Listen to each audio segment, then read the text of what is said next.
Hi everybody! It says that I'm live, but I don't even know if anyone's going to show up today because I was not supposed to go to live today. I canceled this witchy book club 2 weeks ago. So I was on vacation for the last week in Oregon with a family reunion type deal in the middle of the mountains in the woods.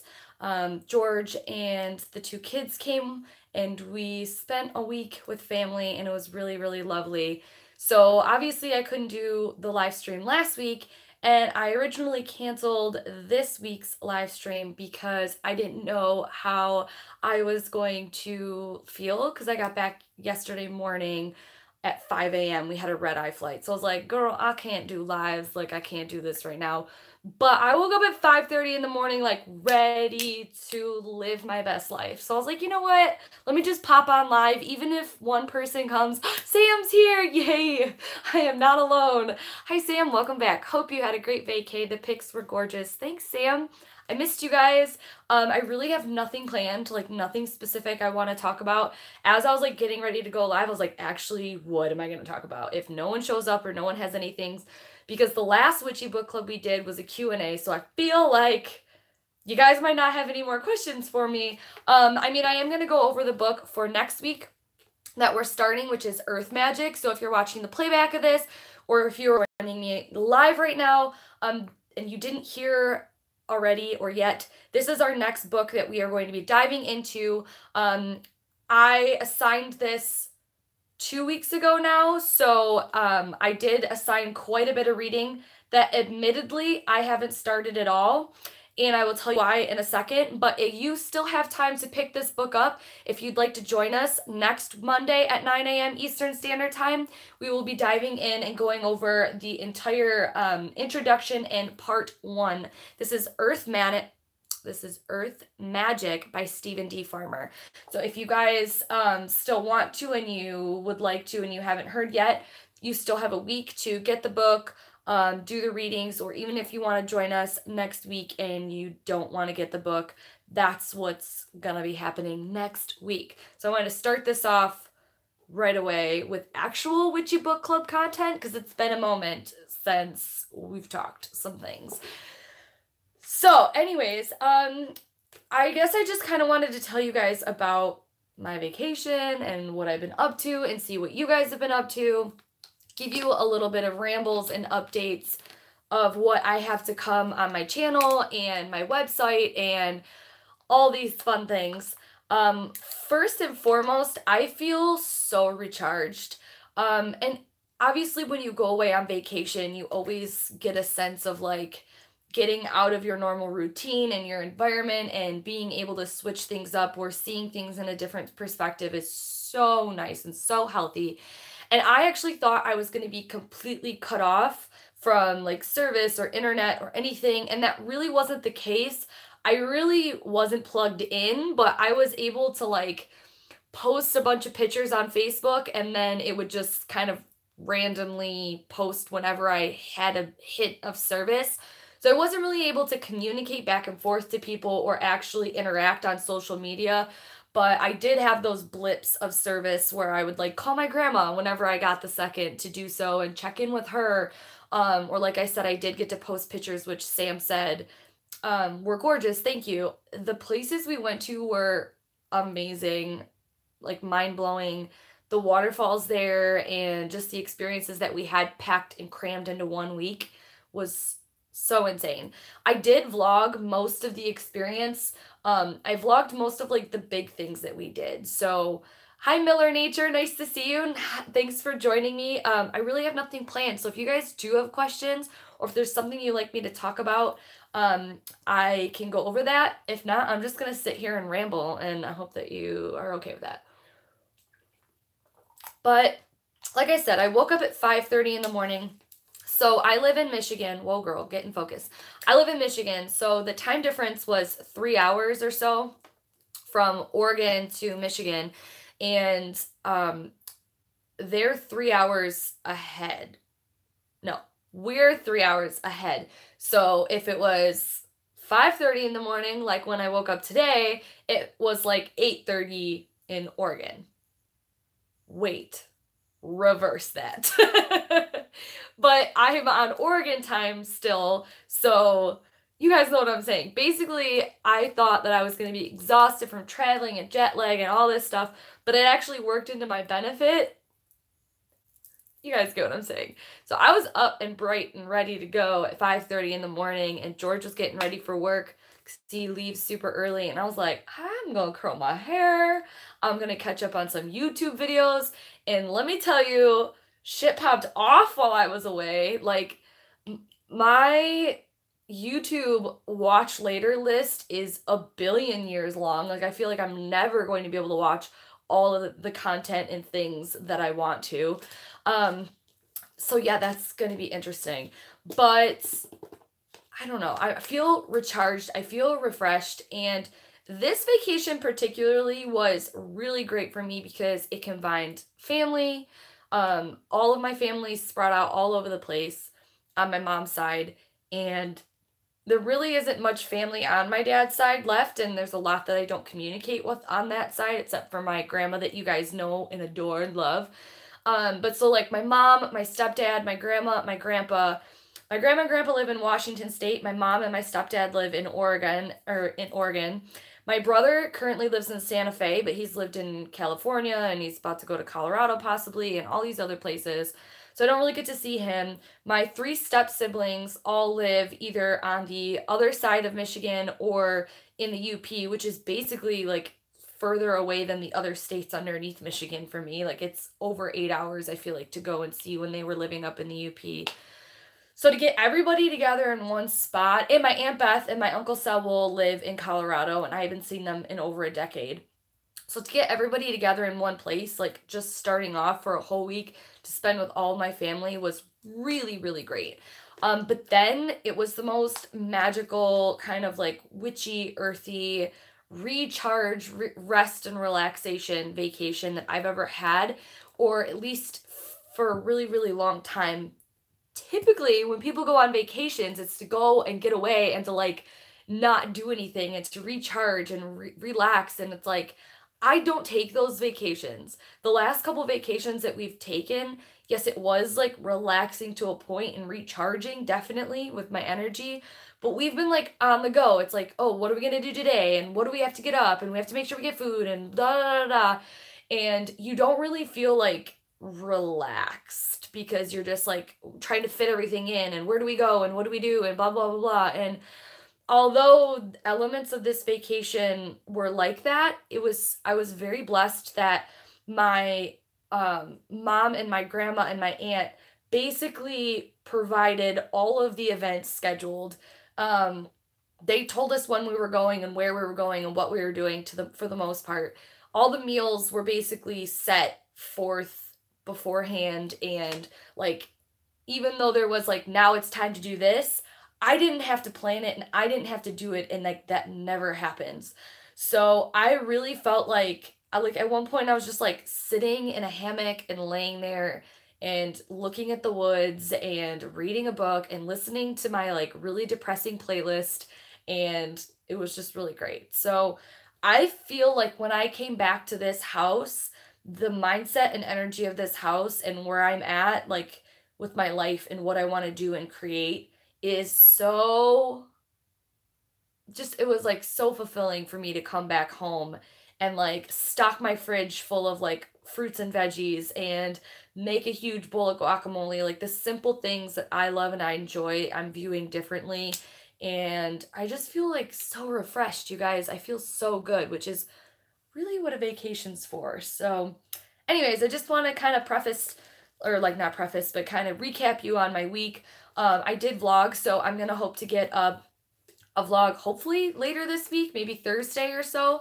But I have so much content, I feel like it's going to be really hard for me to edit, so it might come out next week.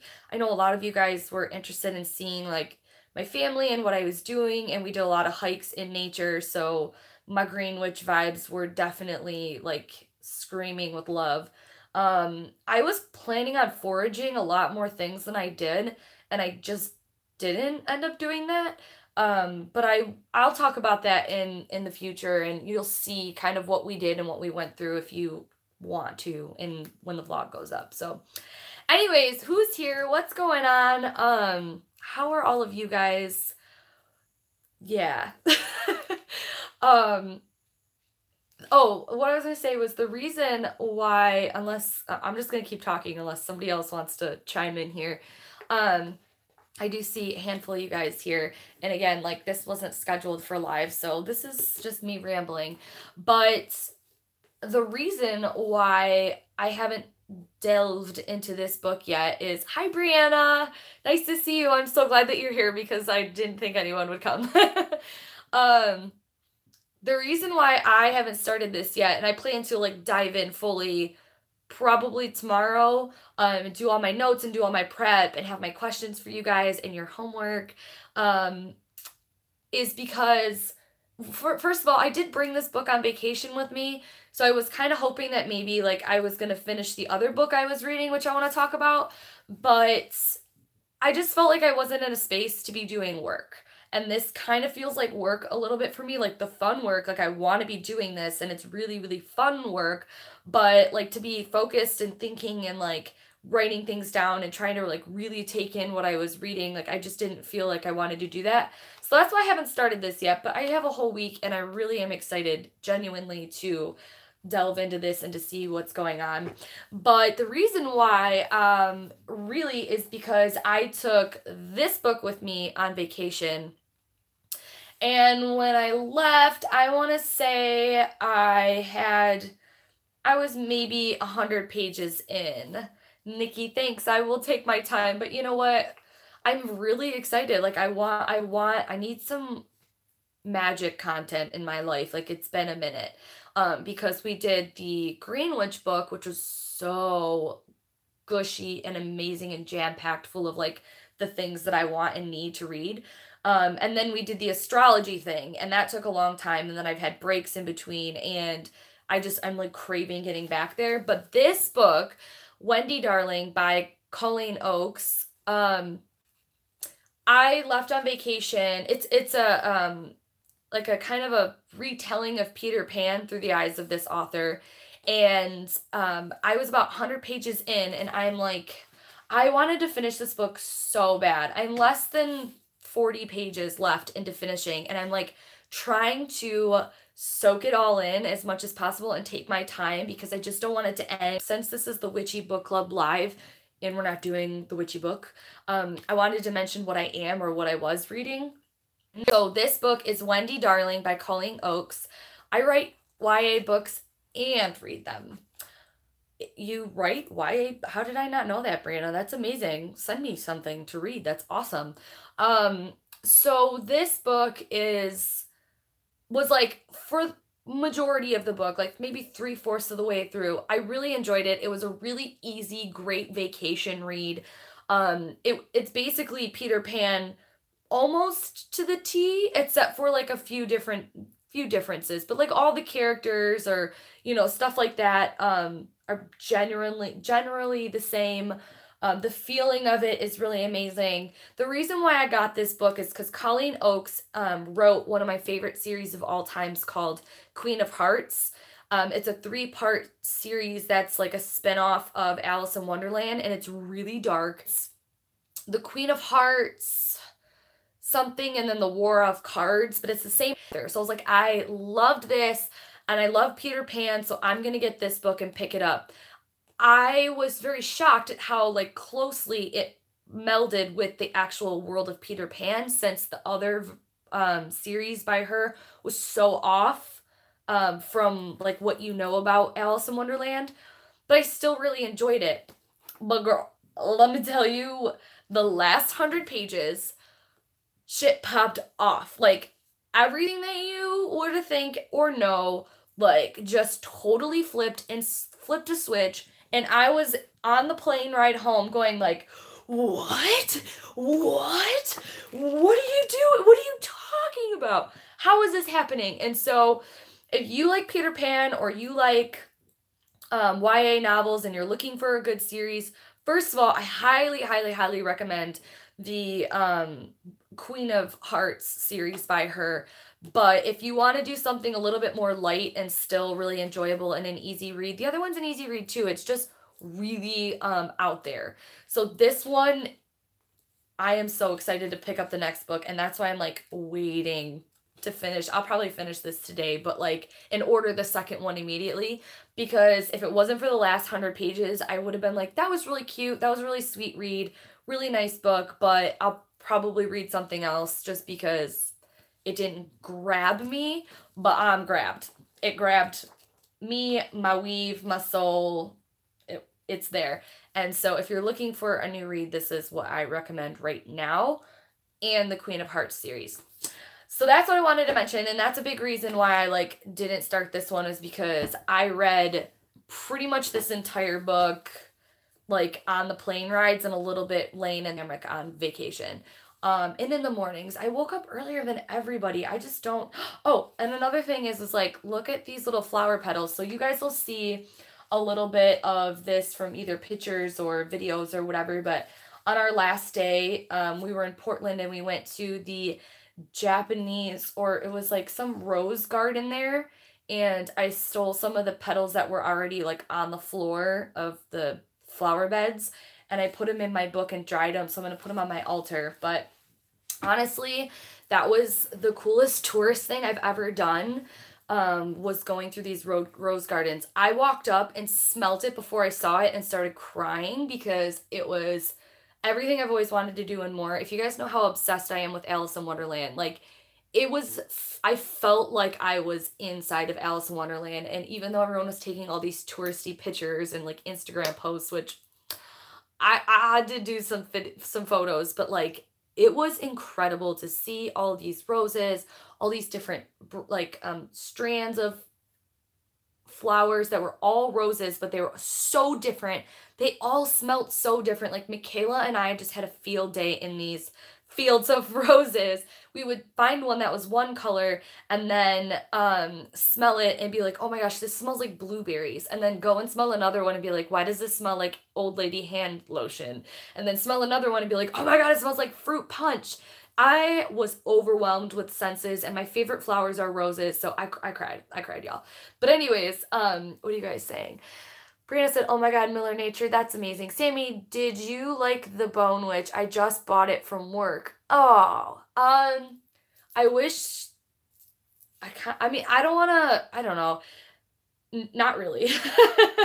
But I don't want to like make you think that you're not going to like it, because maybe you will. I very rarely don't finish books. So even if I don't like it, or maybe it's not amazing or whatever, I'll still see it through to the end.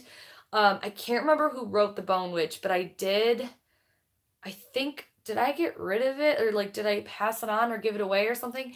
I got maybe a little over halfway, and I was struggling to get through halfway. And I'm really hoping that I'm wrong and that it was like the most mind-blowing, amazing ending ever to me. And I don't mean to be like, I read a lot, but I read a lot. So I listen to a ton of audiobooks, and I'm also reading, you know, hardcover books constantly. I would say books a month, but I just couldn't get through that one. And I don't know if it was because, to me, what was happening was really interesting, but like the scenes, or like how long it took to for things to happen, like I just felt like it was very long for my taste. But if you're into that kind of book, like I really think the concept is awesome.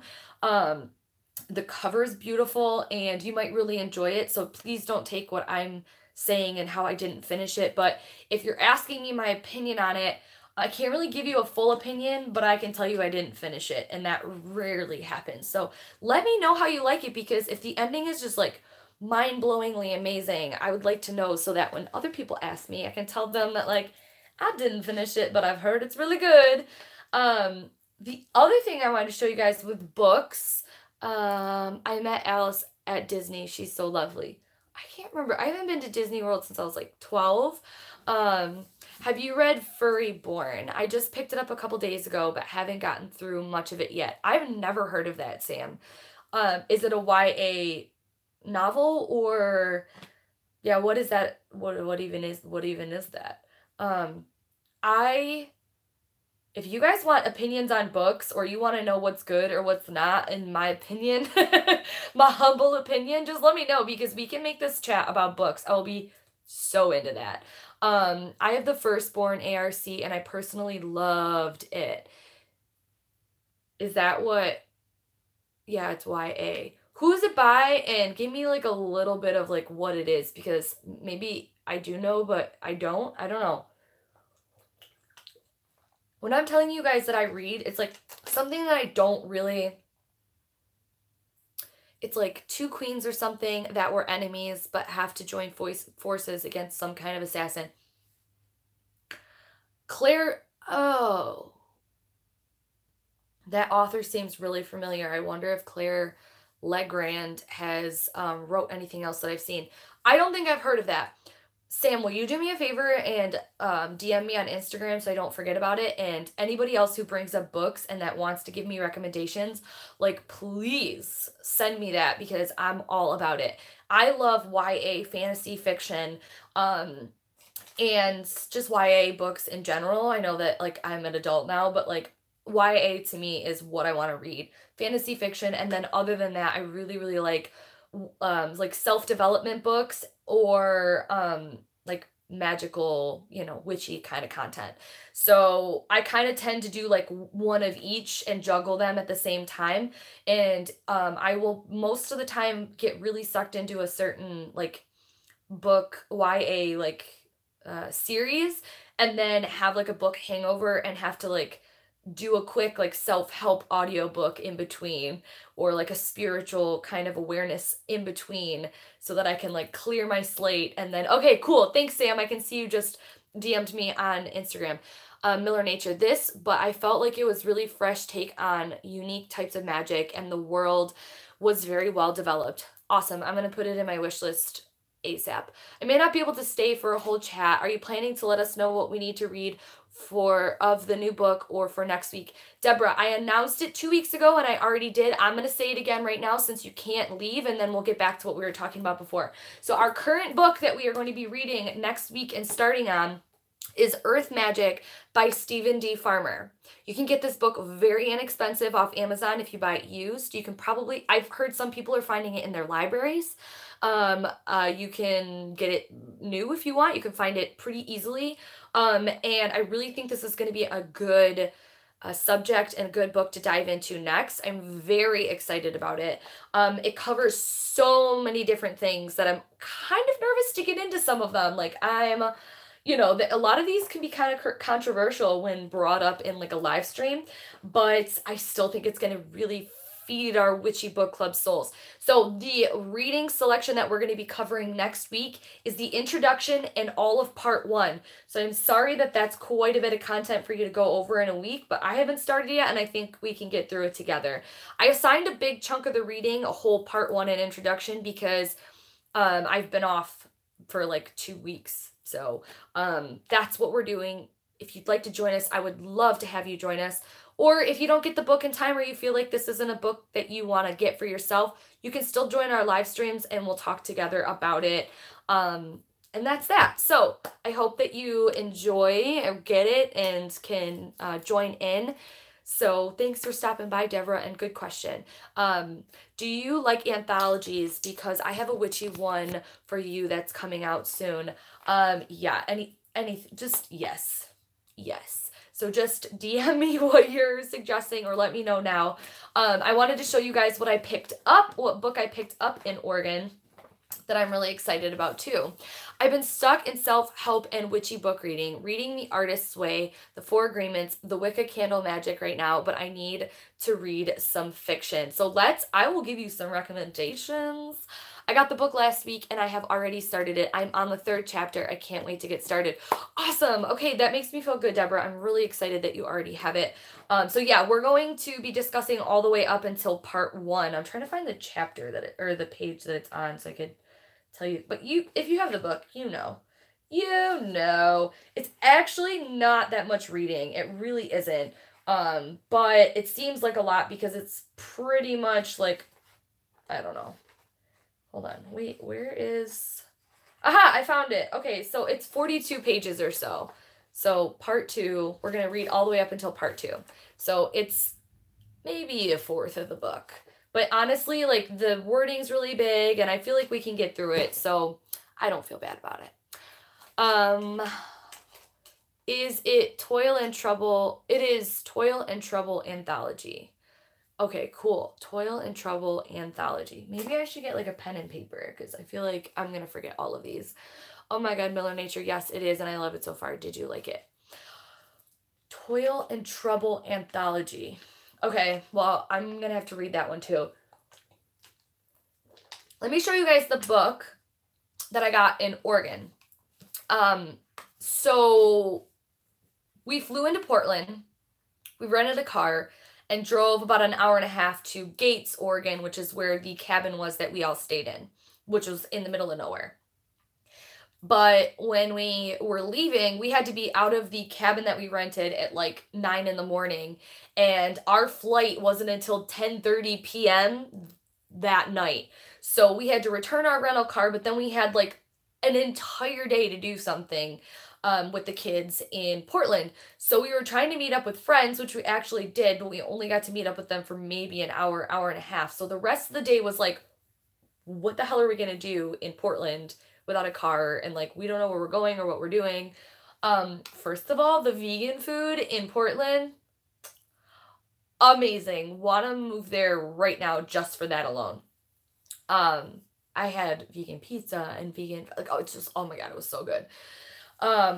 But we ended up doing a whole bunch of random stuff in Portland, and one of them was going to this bookstore. Like, if you type into Pinterest or if you type into Google, like, most wanted visited places, tourist-ish things in Portland, like, this bookstore is one of them. And from the outside, it's like, okay, this is going to be cool. And you walk in, and it is amazing. Oh my God, I wanted to cry when I was in there too.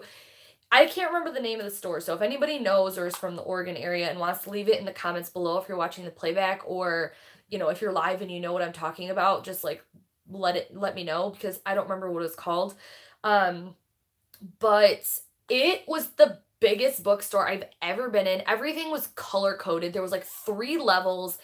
It was jam-packed, and a lot of them were new books at used prices. So it like, I was picking up a book where I was like, okay, even on sale, this is probably going to be like $15, $10. I'm flipping it over, it's like $6.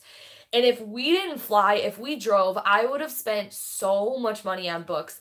I had to restrain myself because it was the last day, and we had already left our bags and checked them basically at the airport. So all I had was my backpack. I was like, I don't want to walk around all day with all these books, but I have to get one. And this is the book that I chose. First of all, do you see? Oh, wait. I have the receipt in here. It says the name on it. I'm dumb. It's Powell's City of Books. And it's in downtown Portland. Yeah, Powell's City of Books. Jeez, I have the receipt literally right in front of me. Okay. But this is Wildwood. It's by Colin Meloy. How do you even say that? And it's illustrated by Carson Ellis. It's a New York Times bestseller, Wildwood, but I saw the cover and I was like, that's cute. Let me pick it up. And it's deceiving when it's on the shelf because it didn't look like it was that big. I was like, holy shit, like, this is a huge book. But I was really attracted to the cover, you know. But I was also like, okay, this kind of looks like ish that I'm into. So I picked it up and I realized it was super thick, and I was like, I don't know. But the pages are like recycled paper, and the edges are like really rough and raw, which I was into. So I didn't even look really on the inside. I just like flipped it over and read the back. Let me read this to you. I'm so excited about this. Prue McKeel's life is ordinary. That is, until her brother is abducted by a murder of crows and taken to the impassable wilderness, a dense, tangled forest on the edge of Portland. No one's ever gone in, or at least returned to tell of it. So begins an adventure that will take Prue and her friend Curtis deep into the impassable wilderness. There they uncover a secret world in the midst of violent upheaval, a world full of wearing creatures, peaceable mystics and powerful figures with the darkest intentions. And what begins as a rescue mission becomes something much greater as the two friends find themselves entwined in a struggle for the very freedom of this wilderness. A wilderness the locals call the Wildwood. Are you kidding? This book sounds amazing. Plus, it actually takes place on the edge of Portland. So I was like, this is my souvenir. And then I found out that the author is from Portland, and when George was at the counter checking out the book for me because I was too busy looking at other books, the person who checked him out told him that the author is in a local band and was playing that night. I was like, oh my God, how cool would that have been if we didn't have to leave and I could have shown up to his concert and been like in the crowd, like, have your book. I'm so excited to dive into this. And then also when I started flipping through it after I got it, it's like got these really cool illustrations all through it. You guys, I am so pumped about this book. Look at this. Oh, I just had to tell you guys. Look, are you kidding? Super excited. So it's really big, but there's also not a lot of wording on each of the papers or on each of the pages. This book cost me $10. That is it.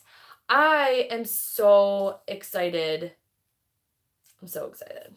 So, yay. If you guys are interested in getting this and reading it with me, I'll probably be talking about it. So, that's what I had to show you. You guys have been talking, and I wanted to read the back of that. So, let me see. Oh my God. The story with astrology is everything. Wildwood, that looks really good. The story with astrology. What? What do you mean? What do you mean the story with astrology? Email me. Okay, you guys are talking. I really don't know what's going on. I'm sorry. Catch me up or don't. I don't know. But I'm glad that you're talking amongst yourselves because I got lost there in this book. So freaking excited about this book. It's so cool.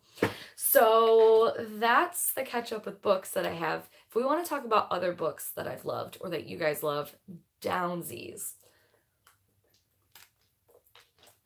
I don't know why I'm so freaking amped up and pumped.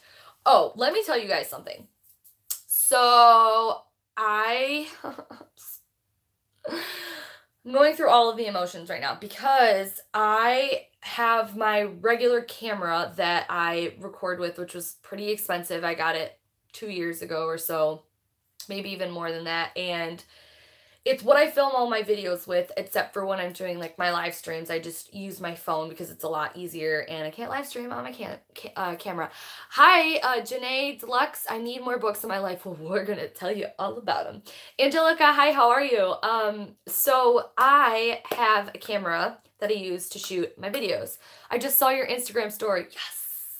Yeah, if you guys want to know, like, when I'm going live, or maybe all of you are here because you saw my Instagram post, I was not planning on going live today, but I announced that I felt really great, and I wanted to catch up with you guys, and that's most of the time how I announce when I'm going live. So if you're not following me on Instagram, this isn't even really a plug for me. It's more for you guys. Like, if you're like, oh, damn, I missed this live stream, and I'm just going to watch the playback, but it's not as great, follow me on Instagram. It's Cloud9 Studios, or you can type in my name, Samantha Menzo, and it'll pop up. And on my Instagram story, I keep my Instagram story pretty updated, and let you guys know. I need to actually read the books I have. Well, Danielle, oh my gosh, hi Danielle. I feel like I never see you in my lives, and maybe you're here, but hi, I love you. I love all of your posts on Instagram. They're so juicy and like yummy, full of your family, and yeah. So, what do you have that you need to read? Let me know. So, oh God, I just got so distracted. Oh, okay, my camera, Gemini. Wow, Gemini. My camera, I had 2 batteries. So the camera that I have is amazing. I really like it because it flips up top instead of from the side. And it's great. The only thing is it overheats. Like after 15 minutes of filming, I have to shut it off. And then when I turn it back on, if I need to continue filming, like every 7 minutes or so, like it wants me to turn it off again and it has to recharge. That's the only thing about the camera I don't like. But I have 2 batteries for it because I'm using it constantly. And so I have like a wall charger. So while one battery is charging in the wall, I have the other one in my camera that I'm using. Well, I took the battery charger and the extra battery with me on vacation, and I actually ended up vlogging mostly on my phone just because when we were hiking, like, I didn't want to bring the camera with me, and my camera on my phone was taking amazing pictures. The video content's not going to be as good, but I didn't really care. Like, it worked for me, right? Well, I had the extra battery and the charger plugged into the wall where we were sleeping, and I left it there. So I have one battery and no charger for my wall currently, and today's my day off, and I was planning on filming like a fuck ton of videos. Like, you guys, I have like 8 decks, maybe even more to unbox. I have my favorites video, my hashtag you're a head spread video to film. I have like my bounty box that this is set up on, which is a tripod. Like, I have so many videos and I'm stressing out, and I really don't want to go buy a new one. So I'm trying to contact the owner of this cabin to send me it back, but I don't know when. So I might just have to bite the bullet and go get at least a wall charger. So I am not going to be opening up my shop yet, back up from vacation mode, until I have at least a charger for my one battery, because I don't know what I'm supposed to do about it, you know. So I'm kind of stressing out about it. I need hi, I'm a new subscriber from Ecuador. Hermit's Cave interview introduced me to your channel. Hi, nice to see you. I am obsessed with Simon. I think that he's really great. And so I'm really glad that you saw that interview and that you're here. If you have any questions for me, let me know. If there's anything that you want to hear me talk about, because today's just a catch up. So basically what this live stream on Monday at 9 a.m. is, if you don't know, or if anybody's watching this and is like, hey, I just clicked on this randomly, you keep talking about this book. I started something a couple months ago that is Witchy Book Club. And basically we received the Green Witch book in our Witch's Moon subscription box. And I don't know, it just like happened organically. How we ended up doing this. So every Monday at 9 a.m. Eastern Standard Time, I go live and we go over sections from a book that we are currently going over. We're about to start a new one. So if you'd like to join us, you can. I've already talked about it twice in this live stream, plus I announced it on my Instagram, and we talked about it a couple weeks ago. This is the next book. We'll be going over part 1. So if you'd like to join us every Monday and talk witchy content, tarot, spirit, elements, energy, that's what we're doing. I think I see, hi Anthony, we miss you so much, Anthony. What are you doing? Oh, it's gonna be okay, Sammy. I can't wait to get my updated reading and blend from you. Oh yeah, that's right. You study well. Okay. I really want to get back to doing the readings for my shop, like especially because when I went away, I was so charged up and ready to come back. I did do one tarot reading while I was away for my sister's boyfriend using the Cesarabito tarot for the first time with somebody else, and I love that deck. So I'll talk about that more in my favorites video and all that jazz, but I feel like I haven't done a proper reading in so long because the vacation just totally disconnected me from everything. And so I'm really itching to get back to my readings for my clients on my website. It was really nice to take a break. I do feel like that was really necessary for me, and I'm currently dabbling in offering different readings and different types of readings, and I'm really considering offering a natal chart reading once a month for a Skype session, and it will be quite a price tag, but you guys have said that you might want it. I'm really thinking about doing that, so we'll see. I've mostly been chilling watching YouTube, but one of the reasons I haven't came over is because I just haven't seen AJ, so I don't know how he would react. That's okay. Who cares? I love you. It's all good. I'm glad that you're doing okay. And it's kind of hard because AJ switched schools, so it's all good. It's all good. Anyways, the kids had a really great time on vacation. They ended up swimming in like next to a waterfall. We made boats out of things that we found in nature, which is a tradition in my family. When we go camping, we have boat races. So you have to find things in nature only. So sticks, leaves, twigs. I found like all these goodies. Like I found a beautiful dead moth. acorns, old hornets' nests and stuff, and we build these boats and we race them. And the kids got really into it, and it was just really awesome. So the vacation, I feel like, was really great for the kids as well. And I say kids, but they're freaking mini adults. Anyways, AJ learned how to play euchre, which I'm super proud of, super excited for, and he's really good at it. And Michaela, like, refuses to learn, so whatever. So, we were talking about books. Somebody said the book that they were, Danielle says she just got Queen Up. I don't know that one either. What is that about? If you guys are looking for a really cool queen-based, there's a lot of like queen-based YA fiction or fantasy novels that we could talk about. But hi, Bunny, how are ya? The universe was sending me messages about astrology, and boom, there you are in an interview talking about that. And also, your paranormal stories are beautiful. Yay! Thank you. I'm so excited that you are enjoying my content. I'm really excited to have a new friend, so thank you.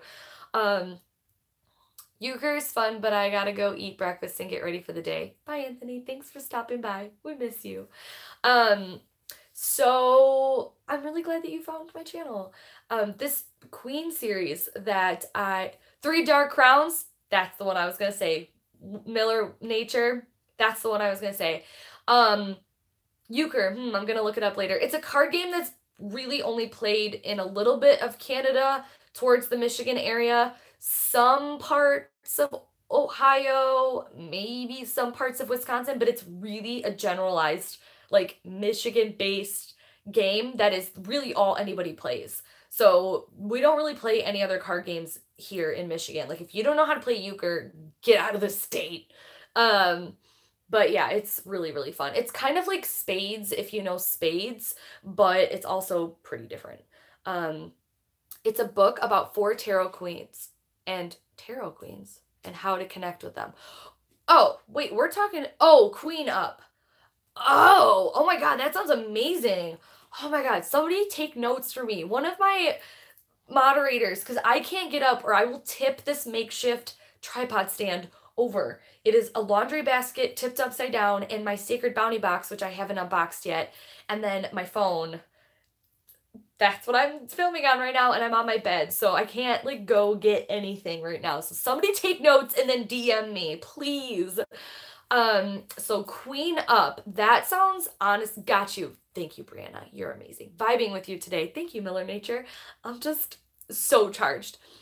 Hi, how are everybody who's still coming in? Thanks so much for joining. We're just catching up. I didn't think I was going to go live today, and I woke up at 5:30 ready to live my best life. And we're talking books and random rambles. 4 Tarot Queens. That sounds amazing. The book series that I was thinking of was mentioned, and it's called 3 Dark Crowns, I believe. At least one of the books in the series. I can't remember if the first one's called 3 Dark Crowns. But it's not completed yet. And it's basically about these 3 queens. And they're born as triplets. Every set of queens are always born as triplets. And each of them is born with a certain power or like gift that sets them into a different faction, kind of like Hunger Games or the Divergent or whatever, but you're like born with this. So one of them is a poisoner and can consume any amount of poison and not die, and they're really great at like concocting poisons and stuff like that. The other one is an elemental, which means that they can control elements, so that's pretty self-explanatory, like earth, fire, wind, whatever. They can control and manipulate the elements. And then the other one, I can't remember the name of what their power is, but basically the other one communes with like animals and has like an animal, like a familiar kind of thing that's really powerful and can use it and command with it and like think the same thoughts as the animal, and they can like battle with other people with this animal or other animals they can use to their benefit if they need to. And so the queens are born, and they are immediately, once they're given their powers or they're specified with what powers they have, they're sent off to their factions to be born and raised for, I think it's their 16th birthday, to where all the 3 sisters will have to fight to the death to whoever becomes the queen. So they're raised their whole life thinking that they know that they're supposed to kill their sisters, and they're supposed to be developing their gifts and their tools to do so. You know what I mean? So the poisoner would learn how to consume different poisons, or and how to create certain poisons, and what to look out for their other sisters' gifts. So the first book is like kind of like drawn out a little bit. Like I'm like, okay, like let's get like, come on. I was so invested in the idea of it and the characters. Like there was a lot of character development in the beginning, but I really was this close to giving up on it. Like I said, I really don't give up on books too much. I'm glad I stuck with this one, because oh my gosh, it's such an amazing series. If you guys like YA, like witchy, magical fiction novels series, it's not over yet. I think there's 3 books that have come out. And I thought there was only going to be 3, but I read the 3rd one or something like that, and it was continuing to go.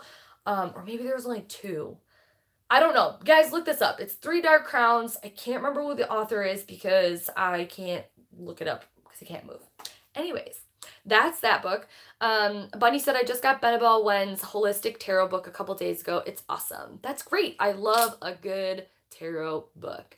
I don't have Benabel Wen's book, but maybe I'll get it in the future. Let me see this. Somebody is... Okay, some people are DMing me on Instagram, so that's making me super happy. Thank you. Because I won't be able to remember any of these books. It will be 4 books, and there's a prequel novella.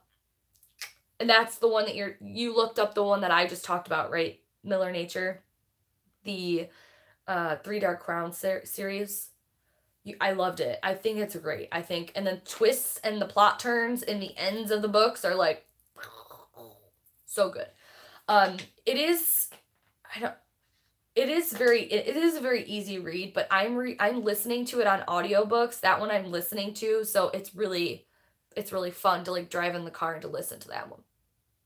Okay. Yes, I was so into the twist. Yeah, it's a pretty easy read, but again, I'm listening to the audiobook, so I can't really say if it was easy or not. I just could tell kind of by listening to it. What else? What other kinds of books are you guys into, or that you want to read, or that you have? And I'll think of some others that I'm really, really into. The story gets better. It does. It's like one of those that like, it's an aged wine. It just keeps getting better, and I'm so excited for the other ones to come out. I read the novella, and it isn't drawn out as much. I don't know if I read the novella or not. I can't remember. So, okay.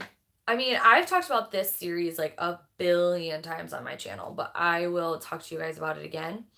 I'd like to read about crystal grids. Oh, that would be cool. I don't know if there's any books that I know specifically just about crystal grids. I'm kind of hoping that it's brought up in this book, because this book covers so much stuff. So much stuff. Like, it's just like a ton. So, but maybe it'll bring it up in this next book we're going to be going over.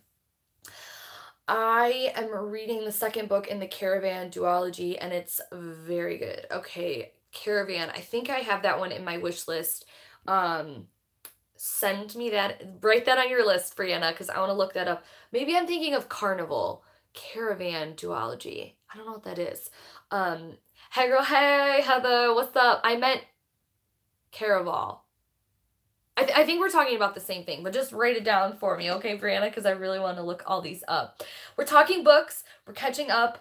I already announced again to catch up that we're going to be going over Earth Magic by Stephen D. Farmer. We're going to be going over section 1 next week, Monday at 9 a.m. Eastern Standard Time. But if you're just joining me now, or you haven't heard, or you don't know, I'll say it again. That's what we're going to be going over for Witchy Book Club. But I wasn't planning on going live, so I just wanted to jump in and catch up with you guys.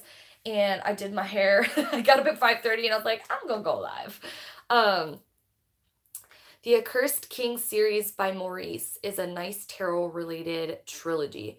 If we could find me some amazing, like, fiction, fantasy, YA type tarot-related series, oh my god, I would love that. That sounds amazing. Maurice Duran. Okay. The Accursed Kings series.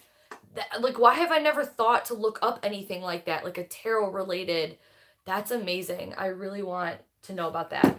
I'm trying to think of some of the other series, but I'm like blanking because all I can think of is Three Dark Crowns right now. I mean, I already told you guys about Queen of Hearts, like by Colleen Oakes. I already talked about that, but honestly, so good. I freaking loved it. I recommend The Fox by Arlene Radisky. It's free on her website and it's a YA historical and it's told in flashback about a woman, about her ancestors. That sounds cool. Or ancestress. Any tips for getting up at 5:30? I can barely wake up at 6:45. Yes, I do have tips for getting up early and a couple things. So if you guys want to switch the topic for a second, we can, for sure. I really want to make a video about this, but I feel like my channel, I don't know, I feel like it's not really, I don't know, I feel like it might be out of place in my channel.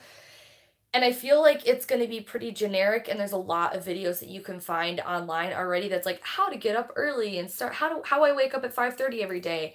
But honestly, watching those videos is a big reason why I'm able to get up at 5:30 to 6:30 every day. And there's a couple reasons why I'm able to do this. I have plans to read The Alchemist by Paulo. Yeah, please read that book. It's amazing. It's a must read. It's one of my favorites. I read it when I was a child, so I don't know like what my view would be on it now as an adult in an actual like spiritual mindset, but it was one of the books that like really opened me up to thinking about things differently. Another book that I'll go back to what I was saying about 5:30 in the morning, but while I have it on my mind, one of, if not my favorite books of all time that really made me think about things in a different sense is Life of Pi by, oh my God, Patel, Pi Patel is the character's name. Who wrote Life of Pi? It just totally went out of my mind.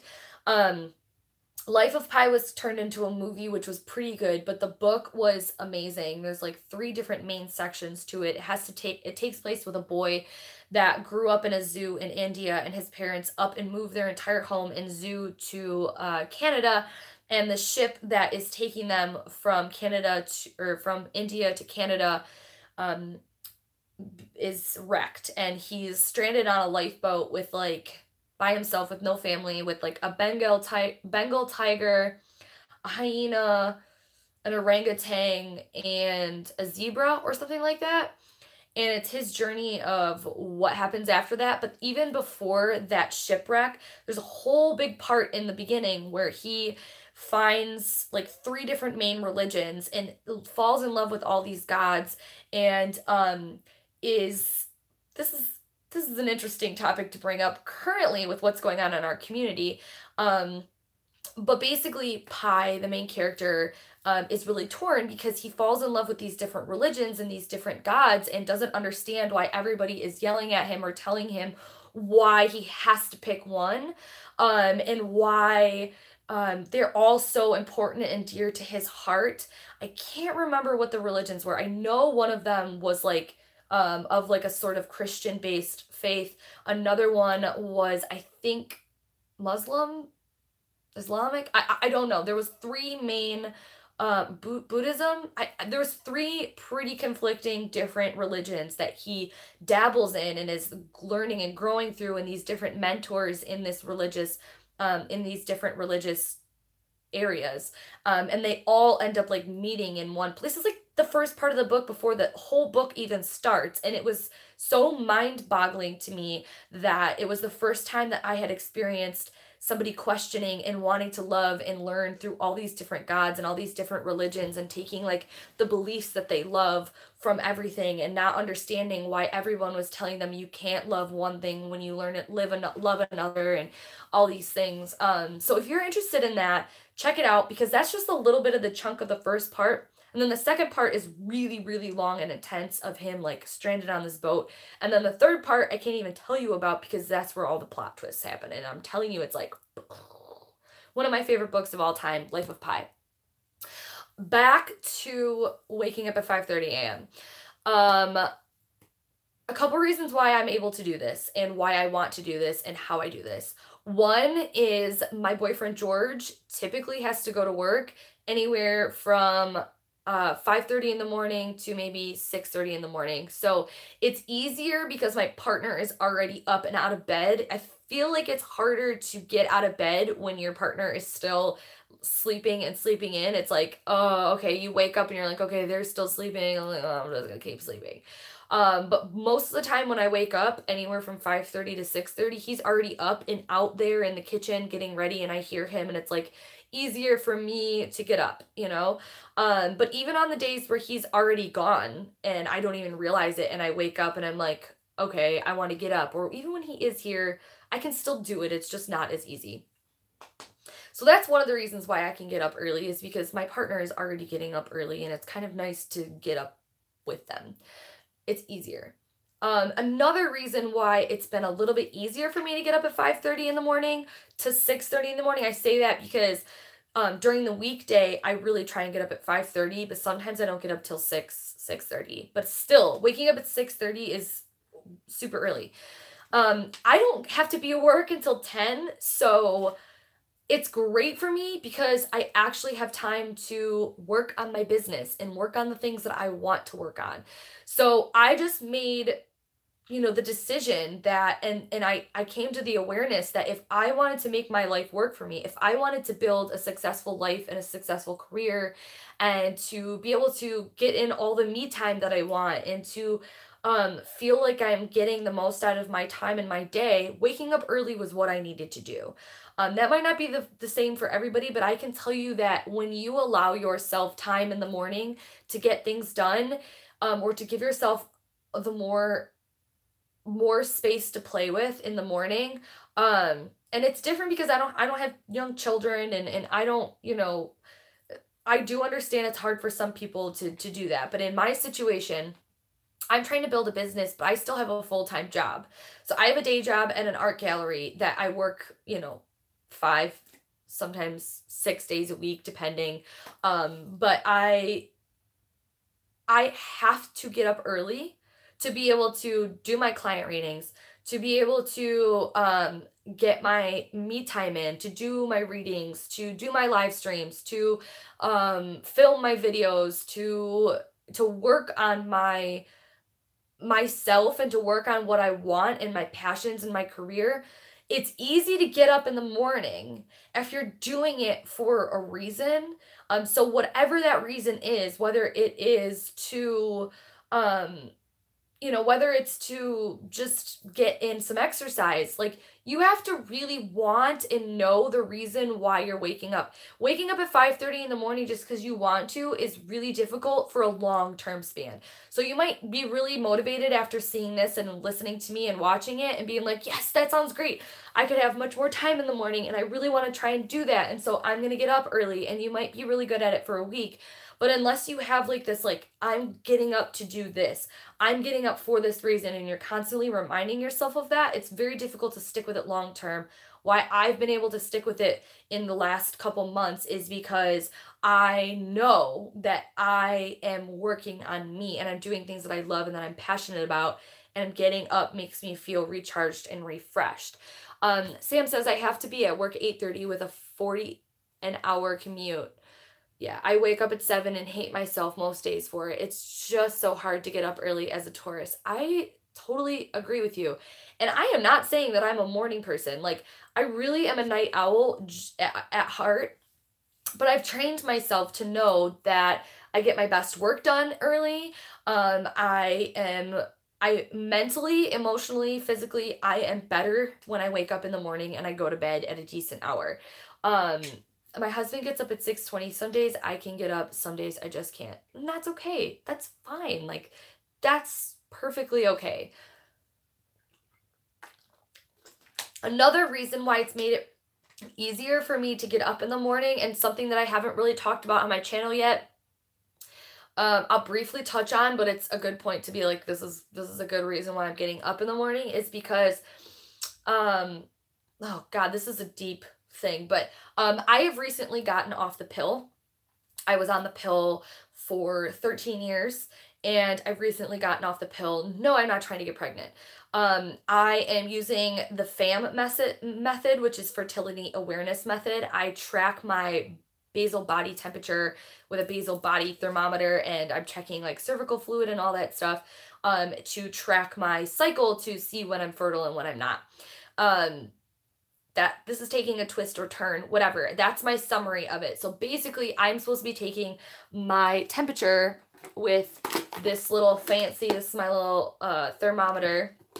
I take my temperature orally every morning with this fancy little thermometer. You're supposed to be doing it in the morning every single day at generally the same time. And since I had already started getting up early, what you want to do is you want to take your temperature before you touch anyone, before you do anything, before you, like, you don't wake up, check your phone, you don't get up, go to the bathroom, then come back and take your temperature. You literally hit your alarm, roll over, take your temperature, and either go back to sleep or get up for the day. And since I had already been getting up at like 5:30, 6:30, I was setting my alarm for like 6 or 5:36. And so I would roll over, take my temperature, input it in my phone, and I was kind of like, at that point, I'm like, well, I'm already up. I'm just going to get up. So this was a big, and I put like all these stickers on my little case, which I'm like obsessed with. I'm going to be making a video about that, but I'm kind of waiting some time to like actually have something to say about it and to make sure like I know and I have experience and some things to say. So, sorry, Michaela's texting me about a cat that she found, and like I really, really want, but George hates cats. So I just got really distracted. That's another, I don't want to keep talking about that, but I'd love to go back to books. But that's another reason why I've been able to like keep getting myself up really early, was because I'm taking my temperature at the same time every day. I started doing it early, so I want to keep going for it. Oh my goodness, I do that too. I've never been on birth control of my life. Danielle, congratulations. It is something else. 13 years my body has thought it was pregnant. I can't even begin to tell you, and I really don't want to get into it yet in this video, but I cannot even begin to explain the difference and the shift in my health, mentally, physically, energetically, emotionally, since I've gotten off the pill almost 2 months ago. Yeah. So I will be making a video, and but I want to wait a couple months, and I'm trying not to get pregnant, so I really don't want to like make a video and then F up the system or not do it right, and then all of a sudden get pregnant and be like, all right, well, let me take that video down on how this is a really great method to not get pregnant, or to get pregnant if you're trying to track your fertile phases, and then like I mess up or something. But I do want to say I'm not trying to get pregnant. So I want to get off the pill, but I'm super terrified of pregnancy. All I can say is look up FAM. Look up the fertility awareness method. I can't reach for the book, but look up Take Charge of Your Fertility. It's the end-all be-all like Bible of FAM, fertility awareness method. Hi, Butterfly Magic. Nice to see you. Miller Nature said that said is really hard to get. That said it's really hard to get up. Okay, what is sleep? I get like 3 hours. Well, that's another thing. That's another reason why I am able to, you know, continue to get up, is because I know that I'm a night owl, but if I want to get up in the morning, I have to have a nighttime routine. I have to make sure that I'm getting to bed at a decent time. Like, I know that I'm best on 6.5 hours of sleep, or 8. So there's like no real in between. So I really try and take that into awareness and get to bed at a decent time, which isn't that bad because, again, my partner, my boyfriend, is waking up that early anyway. So he tries to get in bed and I just go to bed with him, you know. So it makes it a little easier for me. I will say my situation is kind of like nicely blanketed around me being able to get up early.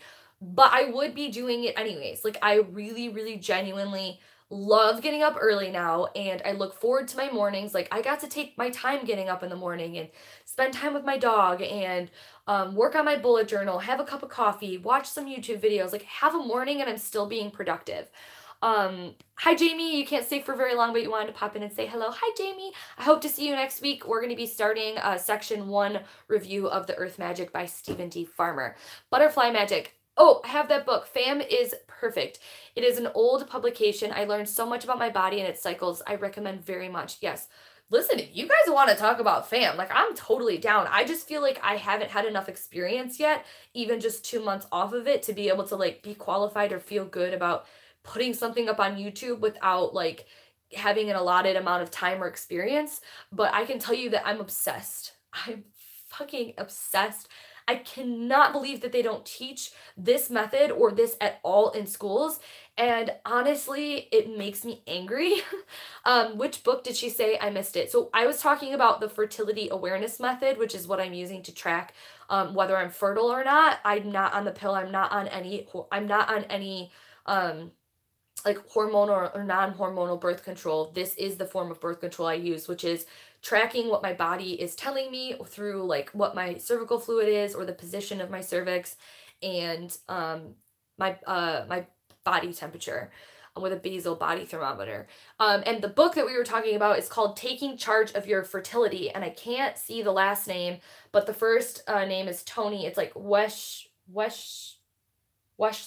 I think. I can't read it. The book is like underneath something else on my floor next to my bed right now.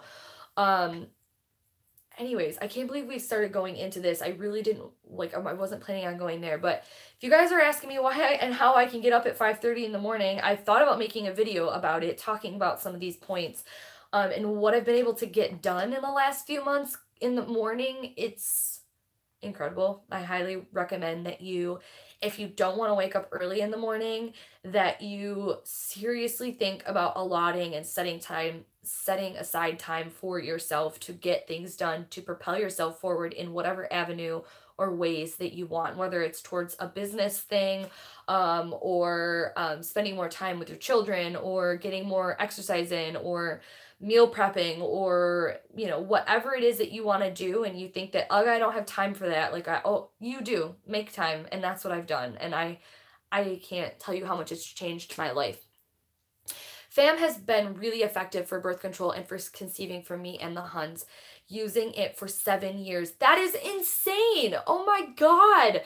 I can't believe how many people in this community even know about FAM, because when I try and talk about it to other people, I told people in my life, I was like, I'm getting off the pill. They're like, oh, you're getting pregnant. And I was like, no, I'm not. Like, I don't, like, that's not the point of this. Like, the point is that I don't want my body to think it's pregnant anymore, and I don't want hormones pumping through to me. Sorry, my leg is like falling asleep and I have to move. And this is the only way that I have found that is non-hormonal, which doesn't include a copper IUD inside of me. That like totally freaks me out. That's so amazing. So maybe I will make this video, but again, I kind of want to wait a couple more months and make sure that I don't F it up and then like eat my words kind of thing.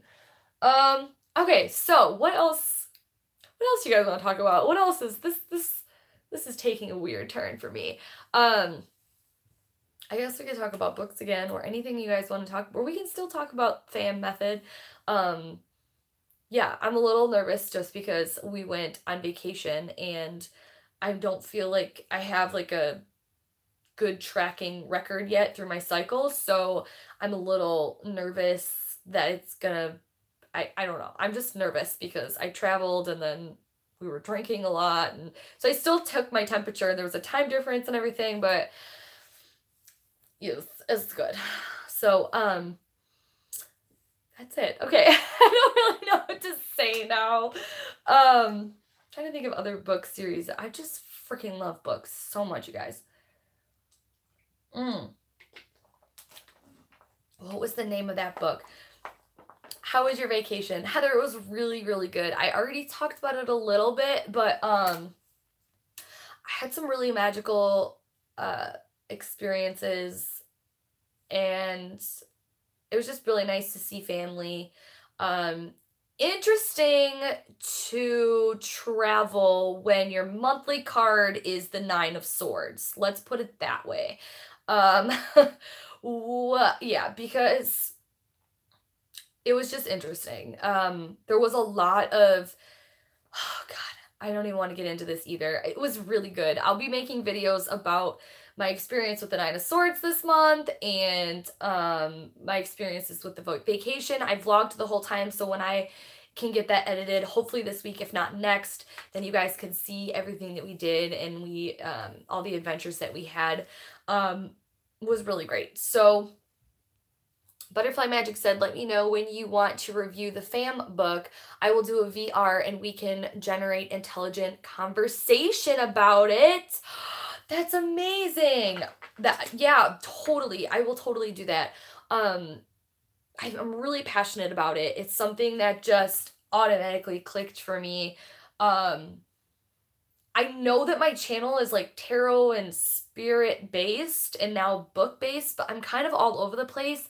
And in return, me looking into like the fam method and my journey through getting off the pill and everything, I purchased my first menstrual cup, and that's going to be in my favorites video. I have used it once because I've only had one cycle, one period since getting it.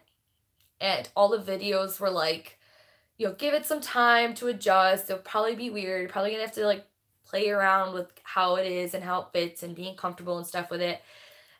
2 times putting it in, and I was like, that's all I needed. I'm like, this is effing amazing. I am obsessed.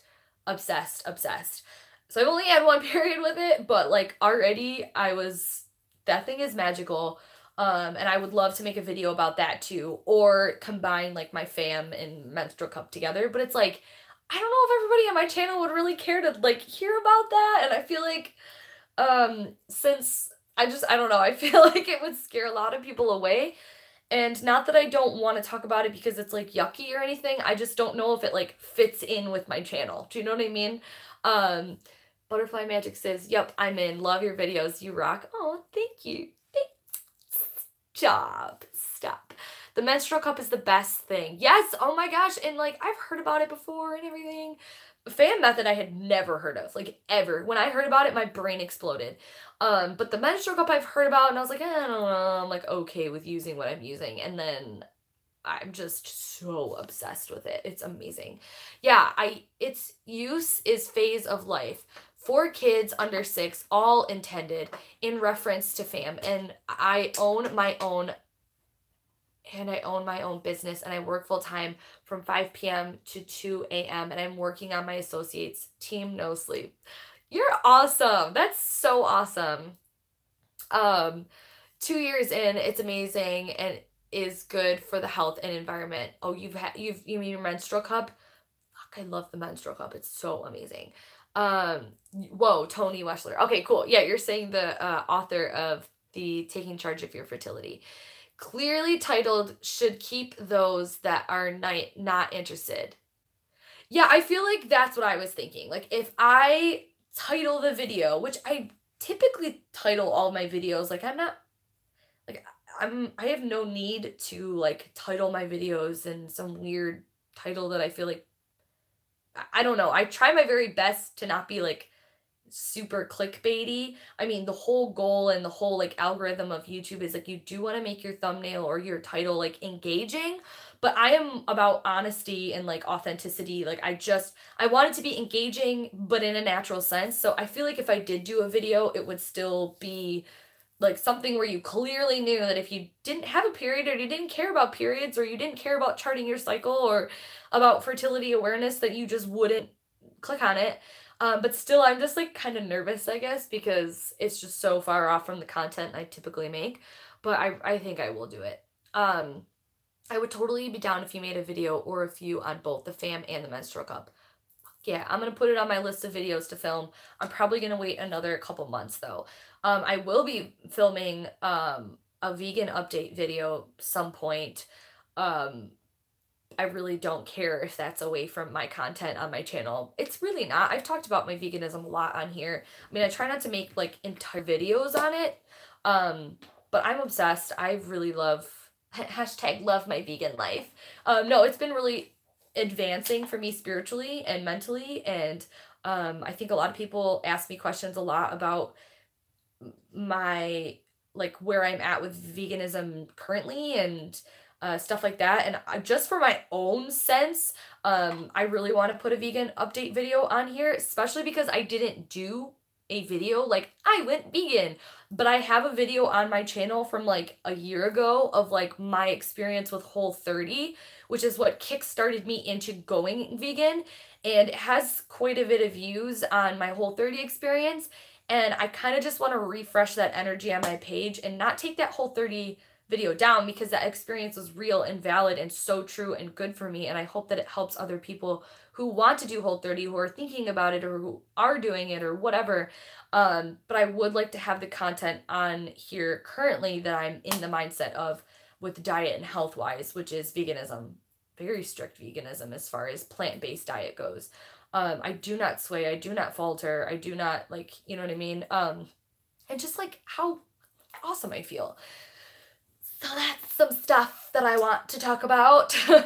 Veganism also connected me more with, yeah, that's, oh my gosh, that's so cool. I'm losing the comments. Oh my gosh, what's happening? Wilder woman said, all of these topics are related to being in tune with your environment and your own natural cycles. I think a lot of folks would be interested in each of these, even if they aren't spiritual. I agree. I feel like even if they aren't spiritual, but like they are spiritual to me. They've helped me advance, and they've helped me grow, and they've helped me reach a different level of energy with these things. Veganism has completely changed me as a being and as a human, as a spiritual worker, which sounds so stupid, but like, yeah, it's totally changed me, and I want to make a video on it. I want to make one on fam because I feel like it's changed me too. I just don't feel like enough time has passed by. And the menstrual cup is just friggin' awesome. Like, it's friggin' awesome. And I was very, very doubtful and skeptical. And really the only reason why I invested my money in it was because even if I didn't like it, me buying it, I bought the Ruby cup, and the Ruby cup donates 2 cups to girls in parts of the world that don't have funding or the resources to get materials to help them with their menstrual cycle. So they have to miss school or whatever the deal is. So I was like, even if I don't like it, even if I waste my money, I'm not wasting my money because I'm helping 2 other girls somewhere else. That was my mindset about it, because I was very doubtful that I was going to like it. Oh my God, I'm obsessed. Currently can't stop touching my hair per usual. So anyway, this has been going for an hour and 20 minutes. We can continue to hang out if you guys want. What is going on over here? Like, are you curled? Are you crunchy? Are you straightening yourself out? I'm not sure what's happening. Womb wisdom is extremely sacred, and it is spiritual. Yeah, Danielle, I find your Instagram extremely inspiring. I can't even tell you or pinpoint what exactly it is. At least I think it's your Instagram. I'd feel really bad if I'm talking about somebody else. But yeah, I think, okay, Danielle, did you just have a baby boy? Or no, am I talking about somebody else? I'll be so embarrassed, like I'm already blushing. Somebody type back. I don't know what else to say, you guys. Maybe we'll end this live stream unless you guys want to talk about something else. Or books. Damn, I really want to talk about, it's been fun, but I have to go. I'll send you a DM with all the books. Thanks, Brianna. I think I'm going to wrap this up anyways. Unless I like get on some sort of tangent again, which is totally possible. Danielle, are you there? Did you just have a baby boy recently? Please. Please let me know I'm not crazy. I mean, I'm trying to avoid work, so I'm down to hang out more. Oh my gosh. Wow, that was really psycho. I just went from laughing to freaking out. But like, all y'all in here are watching the playback. Sam Holloway, one of my favorite people ever, one of my moderators, she just posted pictures of her witchy bedroom. I actually thought it was like a Pinterest dream, and I didn't think that it was her actual room until I saw the initials of her and her wife's name on the wall, and like I saw that it was, oh my gosh, Sam, your bedroom is goals. I showed George, and I was like, I want these. He's like, that's really cool. The brick wallpaper and the herbs hanging from the wall, you guys, Sam has the most amazing magical witchy bedroom. I am obsessed. Did you post it on Instagram, Sam? Can I send people to like go see it or something? Or did you just post it on Facebook for people to see? Obsessed. I encourage branching out with topics. We should never pigeonhole ourselves with video material, spiritual content, fertility, women's health, environment, tarot. It's all good. Thank you. I love that. You know, especially because I feel like my Gemini soul is just always wanting to do everything. I'll start getting into something and I'll really want to share it, and then I'll move on and still love it, but I'll want to talk about something else. And I've really kind of constricted myself on this channel a little bit because I really wanted to keep it relevant to the same topic. But I think as long as I'm doing things that are spiritual based or that have helped me in my life or mindset, whether it's reading or whatever it is, as long as it can kind of fit in there, I agree. I feel like, okay, yes, Danielle, good. I'm talking about the same person because I wasn't sure. I couldn't remember if your last name. I guess I want to just shout you out for a second, but I can't. This is horrible. If you want to put your Instagram name, if you care, you can. But I don't know what it is about you, like Danielle, your family or your posts or just like you in general. Like I just feel so connected to what you put up and what you post. Whenever I see something, I just feel like she's got it. Like she really gets it, and you're just such a goddess to me. Like you just are a full embodiment of spiritual goddess mother. I don't know, I really like you, and you probably have no idea. Like you've probably seen me comment or like things, but I'm really obsessed with your Instagram, and I think that you're really cool. So if you want to link, like somebody put yeah, if you want to put Danielle your Instagram or something so somebody can come connect with you if you care, then you can. But if not, just know that I really love you. Hi Emma. I always miss your live streams. Now reading Green Witch and loving it. Always sparks questions or comments if reading in public. Ooh, interesting. That would be a good topic for a video. Emma, I'm so glad you joined, and you're reading Green Witch. I wonder if you're going back and reviewing the live streams that we did on that book for Witchy Book Club. Bunny, Gemini can relate. Thank you, I'm blushing. You're welcome, Sam. Not yet, but it will be up there soon. The wallpaper is actually wall decal. You can just peel it off. It's freaking awesome, whatever it is. Wayward Son, hi, how are you? It's you said, hi Sammy, I've been away on vacay, but wanted to tell you I listened to your interview with Simon while I was on the road. It was awesome. Love your face. Love you too. Thanks. I was on vacay too. Where did you go to? I'm back and I feel recharged AF. Christine, yay. Hi, I just got here. I'm late. People are joining in now and we're an hour and a half in, and so maybe I'll go to 2 hours or something like I typically do with these long ass live streams that I feel like nobody wants to watch back. Like who wants to sit and watch a 2-hour live stream? That's insane. That's insane. You guys are insane. If you're watching this on the playback, you're insane. Camping, also recharged AF. Woo woo. Yay. Where did you go camping at, if you don't mind me asking? Also, avocados.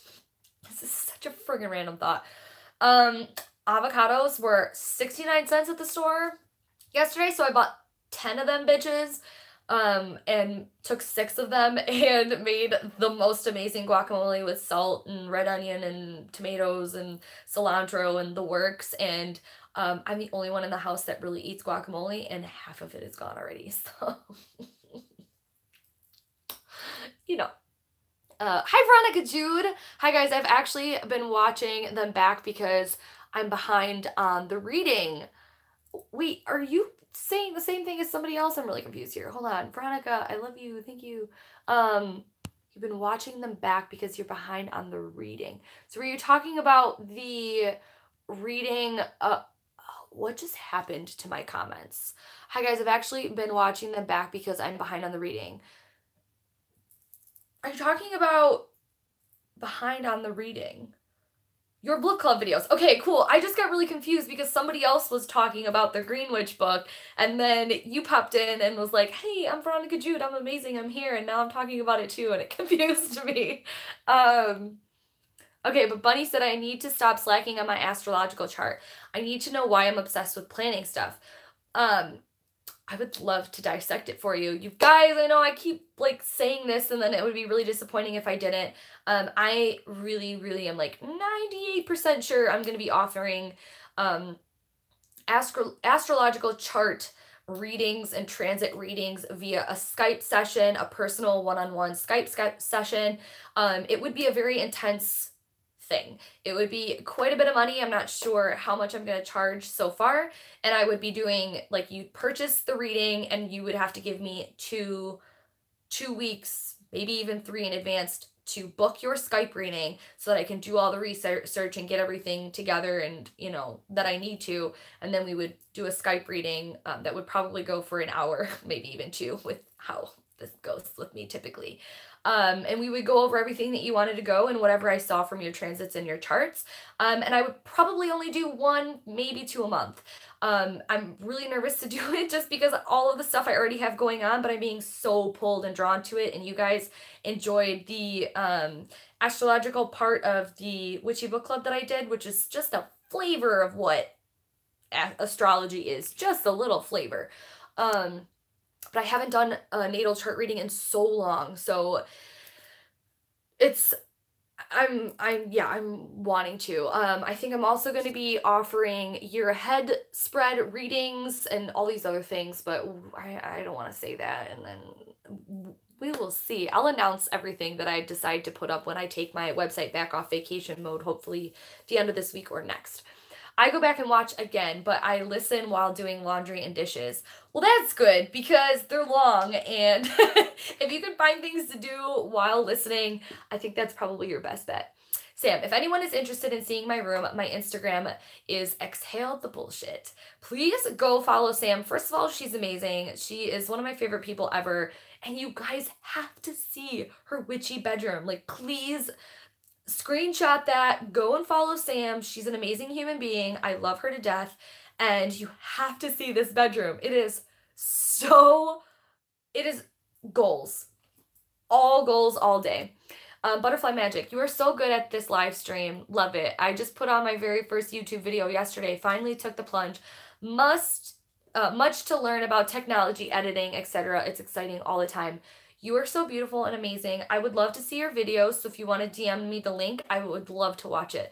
Congrats on your first video. I feel like posting your first video is all it takes, and then you're hooked.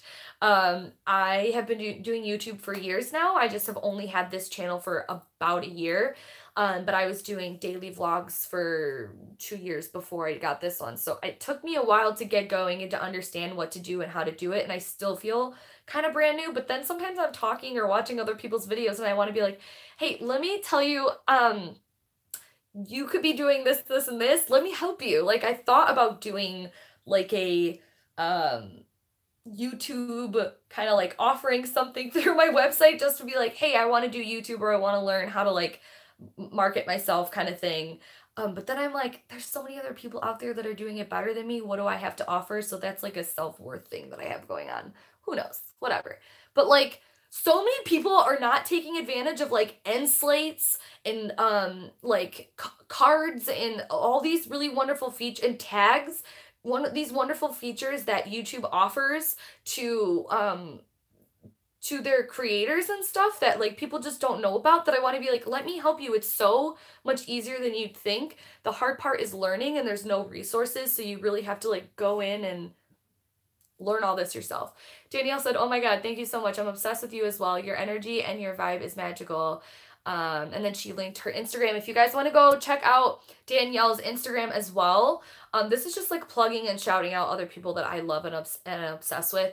I don't know, Danielle, what it is about you. Like, I just think that you're such a magical mother goddess and you're amazing. Bunny said, might take longer with me since I'm a Gemini. 2 Geminis together. Ooh, yes, queen. Hi to everybody just coming in. I love you so much, Sammy. I'm crying. No, you're crying. No, I'm crying. No, you're crying.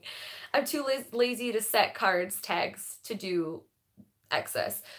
Okay, but here's the thing. A lot of people in our community, like, they don't care they don't care, and that's fine. So if you're just like making content and you don't really care, you're just making it for yourself and to like talk to a couple people and that's your thing, like then you don't really need to be doing end slates and cards and links and all these other things and tags that and I don't mean like VR hashtag VRs. I'm talking about like tagging things and tagging your videos so that when people search it, and like SEO and stuff like that. Which again, I'm no master of this, but I feel like in the community, there's so much that people are missing out on that I would love to help to raise this community up to a bigger level in YouTube's eyes. I feel like I'm trotting on a high horse right now, but it's like, there's so many things that I'm looking at these other really beautiful, like large content creators, and I'm like, you do know you could get paid for YouTube. Like, I'm not getting paid a ton. And yeah, it's really shitty sometimes to be like, okay, I'm gonna stick an ad in front of my video. But like, if people really love you and want your content, they're gonna support you. And like, if you're putting in all this time and energy and work to your passions and sharing your time, like, just click a button and like see what happens. Like, and so I do get that there's channels out there that just don't really care as much and they're just doing it as like a little fun thing. I care so much about sharing and connecting with you guys. And one of the easiest and best ways for me to do that is to get my content out there so I can make more friends and have more subscribers to be able to do things with and to keep me motivated and to keep me inspired. And ultimately, I'm trying to create a business out of this. And I want to have a really good balance of enjoyment and passion and pleasure and connectivity with people on a real level. But I also am trying to freaking have a business and, be a full-time reader and spiritual counselor and possibly at one point a deck creator and an author and all of these things. And like the way that I'm going to do that is by getting up early and by getting my stuff out there and making sure that I'm marketing myself in the way that I am doing it naturally and not annoyingly. You know what I mean? Like, I have to get myself out there. I have to post on my story. I have to let people know. If I have to be a good balance between businesswoman and passionate content creator. And I feel like at this point, I'm doing a really good job of it. And that's to toot my own horn, and that's fine. Sometimes I feel like I'm in a slump where like I'm not really doing a whole lot of the businesswoman stuff and I'm just kind of being like, this is just what's fueling my fire and I'm just gonna do it. But then other times I'm like, okay, I need to make sure I'm passionate about what I'm putting out, whether it's Instagram, whether it's, YouTube, whether it's just stuff I'm posting on Facebook. And I have to have a good balance of both. But to be honest with you, there's so many creators out there where I'm like, okay, you don't need to have an end slate, but like, why not? Why not link or have this ending to your video that allows people to click on the next video or the next video that you want, or to do all of these things. So I know this is kind of a weird thing to bring up because maybe a lot of you don't care. And like one of you said, you're like too lazy to do that.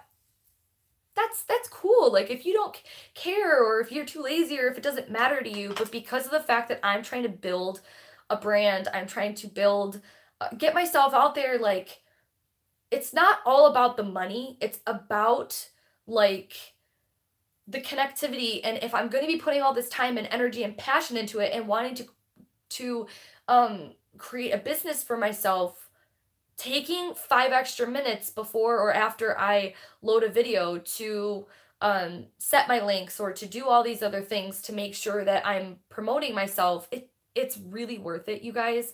And I really wish a lot of the people in this community would like, if you are someone in this community, or if you are, wanting to know how I do something, or, if I have any tips, like, are you guys monetizing some of your videos? Like some of these big YouTubers I was talking to, and who I'm friends with, who have like double, triple the amount of subscribers that I have and have had content for years and are trying to make a business out of this. It's different if you do this and you have a lot of subscribers and you're not trying to make, it's just kind of whatever. That's totally different. But there are people who are like, I have a business, I'm doing this, like I'm promoting, but I'm not monetizing my videos. Like I think it's kind of a touchy subject here because it takes away the natural element of me like doing live streams and putting up content. Like, but you guys just know, like, I monetize my videos because I'm putting a lot of time and effort into it and I want to make a business.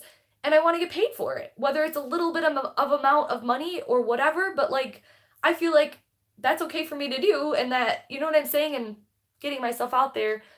I have been able to meet so many amazing people and to connect with so many amazing, wonderful people. It's not just about the money or my business, but that's what keeps me going. Oh my God, there's just a deer that just ran by right by my window. Magic. And I know I'm getting really ranty and preachy and passionate, but like, there's so many flavors of YouTube in this community, in the spiritual community, that I feel there are very, very few of us that are open about the technical side or the money side or the finance side or the promotion side or the marketing side of having a spiritual business, because it's something that you almost are like, not that it's like hush hush, but it's like, don't talk about that because it's taking away from like the, I don't know, maybe that's my own thing that I'm thinking about, but I suck at self-promotion, but what you say makes a lot of sense. Veronica, if you want some tips and pointers, let me know. Let me know. I got some easy suggestions if you suck at promotion, but how to do a few key things. And Butterfly Magic said, why not make videos on how to be a YouTuber? I've thought about it, but also even just reading that back made me feel like I am totally conceited, because I just hit over 2,000 subscribers. Like, honestly, there's so many people who have reached a level higher than me in a shorter amount of time, or am I qualified or whatever. Like, is it conceited to be like, I have all these or whatever? Everyone's journey is different. Everyone's, some person can have a viral video and gain thousands overnight, which is currently, anyways, you know, I just feel like,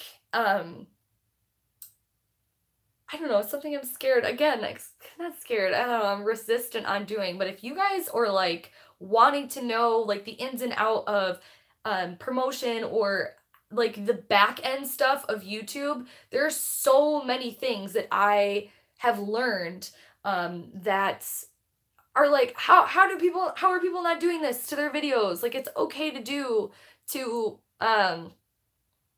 you know, anyways. Hi, Imogen. You're not conceited. You're so knowledgeable about this stuff. Thanks, babe. I love you. Sam said, I see monetizing YouTube videos is the same as doing paid tarot readings. You're putting in the time and effort to entertain or give other people service. That deserves compensation. That's really well put. I really like that, and I will jog it in my memory for when and if I do a video like that. I think too, it's a little easier with monetized videos because it's like, oh, the most you're gonna watch is like maybe a 30-second to a minute long video. Like, if you can't sit through that, then girl, come on, you're fine, you're fine, you're fine, you know. Imogen said, do it. Nothing wrong with it at all. Hi, Imogen. Everyone's like, oh my God, Imogen. Yes, but I like watching you, not the other boring guys who show us how to make videos. Thank you. But also, that's a good point. I feel like anybody in this community could easily go and like search some of the things that I would talk about, but no one knows what to search or how to search, and no one wants to sit through all like the weird techie like, hi, welcome, and I'm going to show you how to put end cards on your videos, or I'm going to show you how to add a, what is it called? I have a program that's linked up to my website that allows me to see tags that other people put on their videos. So y'all who do make videos that use tags that think no one can see them, I can see them, and I think it's really fun. So there's lots of features that I can see, like, otherwise, tag stalker. I know, I told Imogen about this. I was like, I want to have a Skype date or whatever with Imogen so we could talk about this, because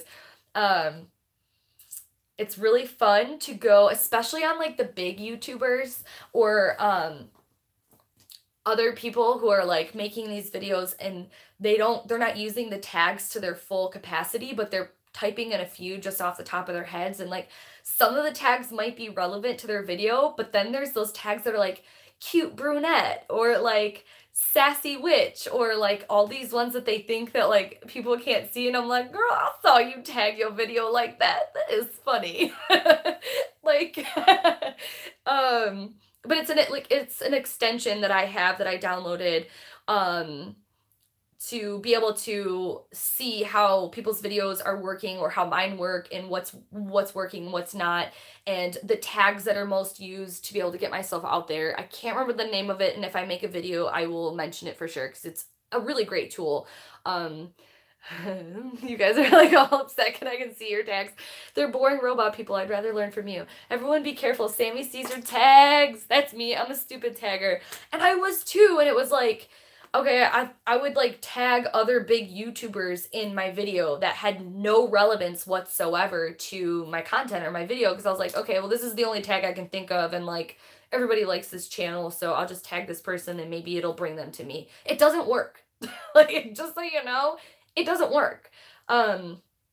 Very, very rarely. Or you'd have to be like actually making a video with like that person's title or something like that, or a VR to them. Like, there's so much more, but anyways. Emily and I have been talking about doing a YouTube channel, but we're so nervous about it. Don't be nervous. You totally should. You could even do a YouTube video or YouTube channel where like you don't even show your faces. If like you're nervous to be in front of the camera, there's lots of channels, especially in this community, that are amazing, that they never show their faces, and like that's totally okay. But people like to hear things. If you're passionate about what you're making, if you're passionate about connecting with others, or connecting with content that you that like fulfills you, I feel like anybody can be successful at YouTube if they want to share what they're passionate about. And I am such a freaking passionate person that YouTube is such a great place for me to be. I feel so fulfilled when I'm making videos or doing live streams. So I can highly suggest you do it. People have to look for me. I don't use any of this. Okay, but Veronica, I feel like, do you want people, like, it's okay. I'm not saying that people have to or people should do anything, but I think that there's a lot of people out there who are trying to, and that don't know or aren't using the YouTube's like wow, I'm just like blanking. You know what I'm saying? Like, it's okay if you don't care or you don't want to or you just don't feel like it. But if you really want to grow and you want to get yourself out there more, there's a lot of tools that are pretty easy to use that like a lot of people just don't know about. You know what I mean? Like even that extension I'm talking about. I learned that from watching somebody else's video in the like motivational organization world of YouTube that I watch a lot. And I was like, what? This is amazing. How did I not know about this? I can, hold on, this thing's coming through. Veronica, I found you through Kelly's Truth and Story. I love you both. So true. I get it. And I'm only now thinking of growing my channel, so it's all new to me. I think you're amazing. I think that everything that you do and want to do is amazing, Veronica. So, you know, it's really up to you. I'm not trying to make anybody feel bad or like guilty or be like, I'm not doing enough, because like I said, there's channels that have thousands and thousands of more followers and subscribers and all of that than me.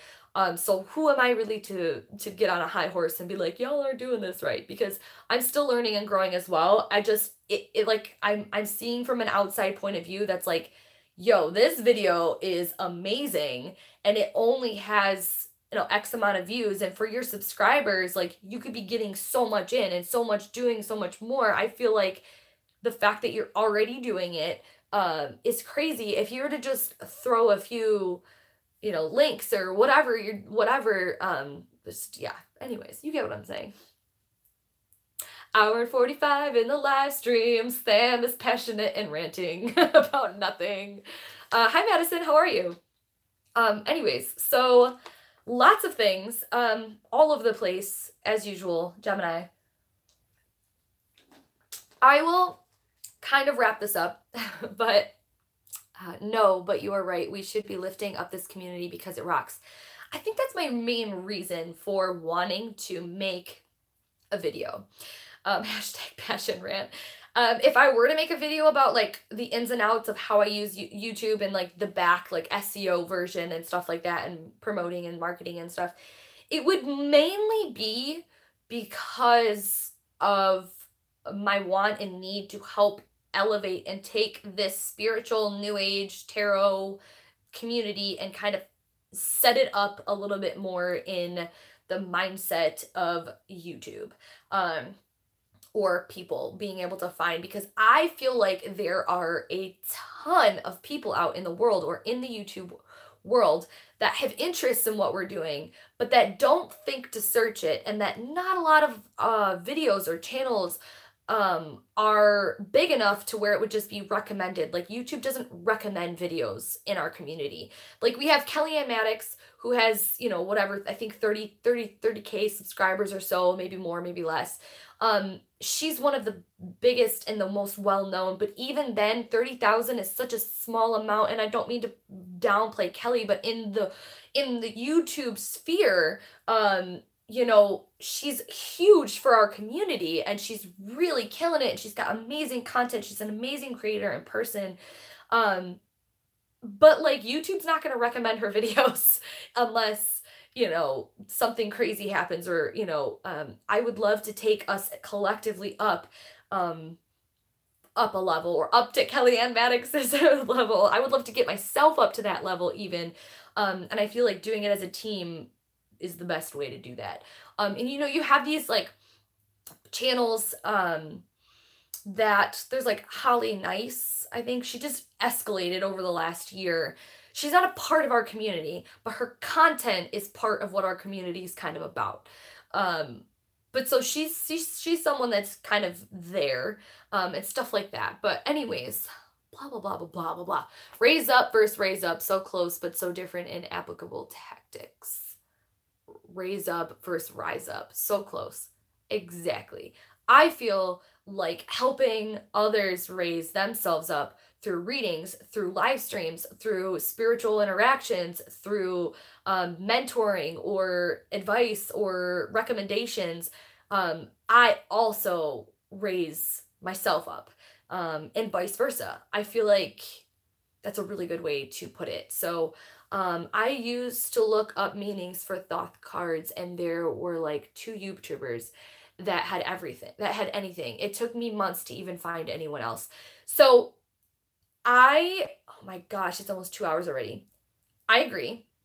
I've been into astrology and witchy things and tarot and whatever for years. If you know anything about me, I was raised in a very like metaphysical, natural environment and household, and my grandmother on my dad's side and my mom both really raised me with a spiritual mindset.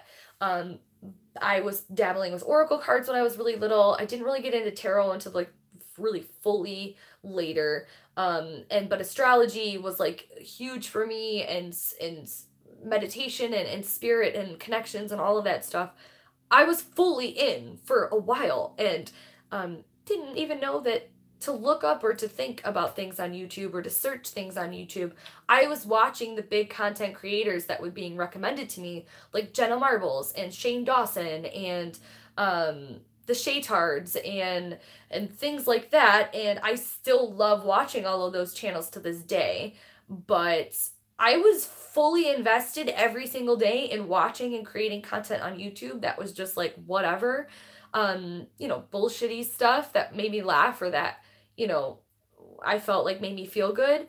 And then it was like random one day that I stumbled upon somebody's video that I was like, wait, what?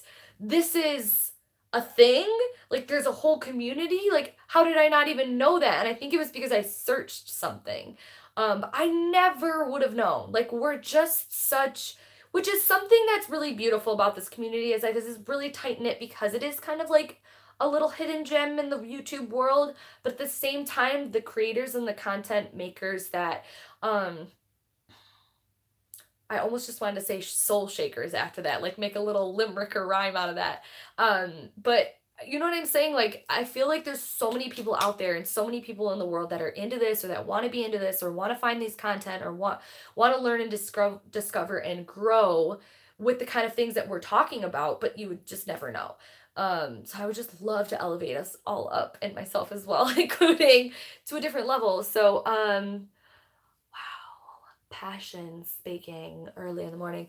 I remember that Jenna Marbles face video you got when guys bother you when you're trying to hang out with your girls. Jenna Marbles is one of my favorite all-time YouTubers. I watch her all the time. Matter of fact, I watched one of her videos this morning as I got ready. And my name was in a YouTube video, but Jenna Marbles, thank you very much. She did a Q&A and she asked everybody for questions on her Facebook, and I posted like 30 questions. And so she got annoyed enough to screenshot one of my questions, and she answered it in one of her videos. And my name and my comment is clearly in her video, and I snapshotted it, and I will forever, I will never wash that from my mind. It was like iconic. Loved it. I can't even remember what I asked. I asked so many questions because I was like, I just wanted like you to connect and to see me, and she picked it, and I was like, oh my god. So my name was in a Jenna Marbles video. I love that hold on, oh my god, I have to go back a little bit more. I love that there are people on YouTube that talk about tarot, etc., because I come from a super hardcore Christian family and don't have friends to talk about this with. I feel for you, Bunny, and I'm so glad that this community is here, and there's so much I could get into with that topic, especially recently. I don't know if I want to go there, but I totally agree and know what you're talking about. I love Jenna Marbles. Veronica said, just watched a video of her dyeing her hair last night. That's the one I watched this morning, and nothing really even happened. Like, it wasn't even that good, but like, I just love her so much. I think anything she could make a video of her sitting there watching, I don't know, paint dry on the wall, and I'd be like, wow, you're amazing. Fangirl claim. I meant to write claim to fame. Love, Jenna. Yeah, I love you, Imogen. Victoria Lynn, you're really making me want to start a YouTube channel. Love this passionate chat. You know, fucking go for it. Like, who cares? Like, who cares? Who cares? Just do it. Like, if you have something to say that you're passionate about, it doesn't matter if it's tarot. It doesn't matter if it's spirituality. It doesn't matter if it's baking or cooking. It doesn't even have to be good. It's so fulfilling to get your stuff out. It's so good. I feel so passionate when I make videos or I do live streams and get to connect with you guys. I had no idea that we had an online community until a few years ago, and joining you guys literally changed my life. Same, Veronica. #same. Love you. Holy crap, 18 million. Oh, Tammy Pie, did you just go and look at Jenna Marbles? Like, yeah, she's thebomb.com. Butterfly Magic, I know what you just avoided talking about recently.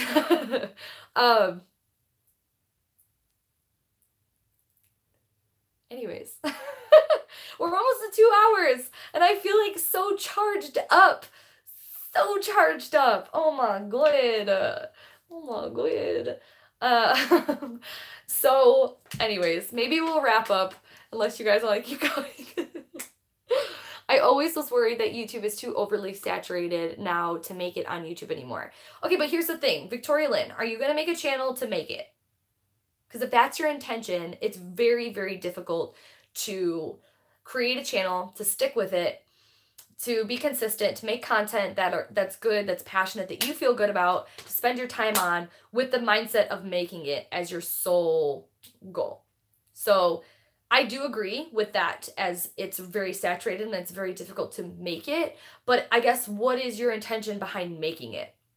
For me, my YouTube channel started from a daily vlog channel that I had. My goal was not to make it. I was hoping that I would get enough to maybe sustain myself and make some extra money. But it was very difficult, very time consuming. The only reason why I stuck with it was because it was rewarding to have recorded documents of my life, my thoughts, my changes throughout the day. I daily vlogged a video every single effing day for almost 2 years. And I barely had any subscribers. Like, I just put all the videos on private and stopped doing it maybe 6 months ago, and I got maybe 500-600 tops. 2 years. every single day, and I never stopped because I was so motivated to record and to just share my thoughts in my life. And it was really nice to see the progression and have record of my boyfriend's kids, and how much they've changed, because they're teenagers. So like they were very crucial years to be able to look back on memories. And I still have those videos. I'm not taking them down. I just put them on private because it's not kind of what, I don't know. I just felt like I didn't want it out there anymore. And a lot of the stuff was really personal, and I was such a different person. Not that I'm ashamed of it. It just like felt right to put it on private for now. But so with that, making my second channel was like, just, I was like, I don't know. I don't know. I'm very rambly right now. I'm sorry. Right. I touched on that recently. If you're making videos to share what you're passionate about, you will find your tribe. Exactly. Hi, Body Electric Tarot. Hi. Yeah. Thank you guys. Thanks. I'm definitely soapboxy right now with this, but I think that, if you're going to make a YouTube channel, if your mindset going into it is like, I want to make it, why would I do it if I don't? I'm going to tell you, you're like 80% going to stop doing it at some point. Because you're not going to be fulfilled. Like if that's your goal, unless you can mix it with passionate content or things that like you want to share or that are, you know, interesting to you, because it doesn't have to be relevant or interesting to other people, like in a general sense, but the people who are interested and passionate about it will find you, will come to you if you're doing and you're keeping consistent and you're, you know, getting yourself out there and you're utilizing the SEO of YouTube. I mean, in the grand scheme of things, guys, this isn't me bragging, because there's so many other channels that have escalated themselves way quicker than I have. I could name 5 right off the bat that like started at the same time as me, maybe a little before, maybe a little after. And I've been on this for about a year, and that have escalated trillion times faster than I have. And for whatever reason, that's fine. That's on them. Congratulations. But I feel like for just of starting this channel a year ago, to have 2,000 subscribers and to see this growing rapidly and me feeling more passionate, more driven, more happy and excited to share myself and to share the things that I'm in a year, I feel like it's really chalked up to my motivation, my drive, and being able to share things that I care about, and having the people who also care about it come to me and interacting with you guys. Like that's what it's all freaking about. Maybe I should wrap this up because I'm gonna cry. You're right. And I really want to revisit my reasons for wanting to do it and just take the leap. You know, just start off and say like, these are the things I like. This is the video that I would like to watch. So let me make one of my own. And then, you know, maybe I'll make some new friends. Maybe I will be able to, you know, whatever it is, whatever you're trying to do. There's like a fruit fly in here. I think this is in general, because we've already touched on this in, with why I wake up at 5:30 in the morning and how I'm able to do it. Because I have a reason, because I have a want, and because I have a passion to make my life work for me. And waking up at 5:30 in the morning or 6:30 in the morning is really difficult to do if you're just like, well, I think it's a good idea for me to wake up earlier. That's only going to work for a short amount of time until you're like, well, I don't want to wake up early in the morning. I want to sleep in. But if your mindset is like, I want to get up and meal prep for the week, and I have to do it, and I have to get up at 5:30 in the morning, or I have a business that I'm trying to work on, or I have a book I'm trying to write, or I have some art that I would really like to express myself through, and I don't have time to paint, or I don't have time to do this. Make time, get up. And if you have passion, if you have reason, if you have want to go and do that, it makes it easier. If you have intention, if you set intention behind the things that you do and the things that you want, you will achieve them. Whether it's in the exact way that you thought or maybe in a different way, because sometimes the universe goes, okay, you can have that, but you're going to get it in a different way, or you're going to take it down this path and it's just going to transform a little bit. If you set an intention behind the things that you do and the things that you want, whether it's getting up early, whether it's making a YouTube video, whether it's writing a book, whether it's, you know, trying to produce music or whatever it is, or make a family, or find the person that you love or whatever, if you really work on your reasons why you want them and how you can best achieve them through that, that's the magic. That's magic. Manifestation magic right there. I love you all so much.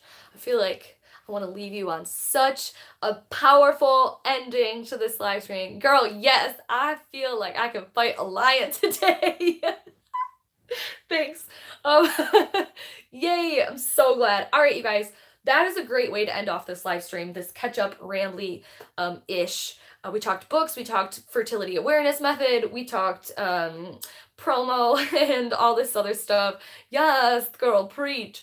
I love you all so much. I can't wait to start this new book with you guys next week. This is Earth Magic, again, by Stephen D. Farmer. If you're watching the playback, you've heard me talk about this 5 times already, but it bears repeating. I would love, love, love to have this grow into just be able to talk books. You guys, I love talking books, and this Witchy book club turned out of nowhere organically, and it's one of my favorite things I've ever done so far, and I can just see this going somewhere so amazing. So next Monday, 9 a.m. Eastern Standard Time, we are starting a new book for #Witchy book club. If you guys are reading, if you guys are buying the book, if you guys are really going to be joining us and you want to let me know and you want to share what you're doing, #Witchy book club, or tag me on Instagram or any of your social media so I can see and send you some hearts and love, and I can even shout you guys out.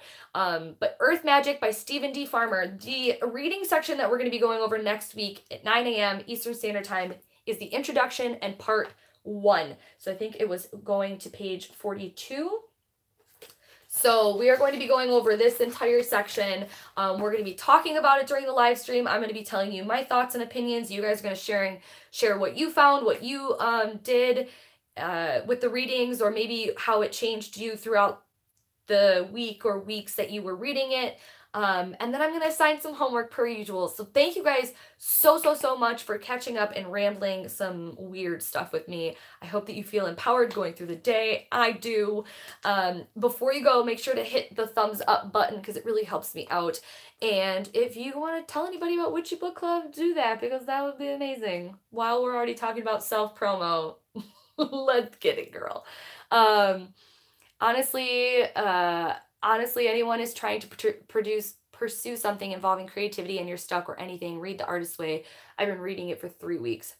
Awesome, Sam. Make sure to go follow the people that I was shouting out. Also, Imogen made her little face known in here for a second. Imogen Walters is one of my best friends in the entire world, and I adore her. Her content is amazing. I was watching and catching up on her videos as well, so be sure, if you don't already, you probably already know about her because she's incredible and amazing and a big part of this community already. But for some reason, if you don't know her, her channel is Imogen Walters. Her little face just popped up in the comments. I adore her. She's got really great content. So go follow her as well as Danielle, as well as Sam, as well as anybody else that wants to plug their name real quick before I hit stop so it shows up in the playback comments.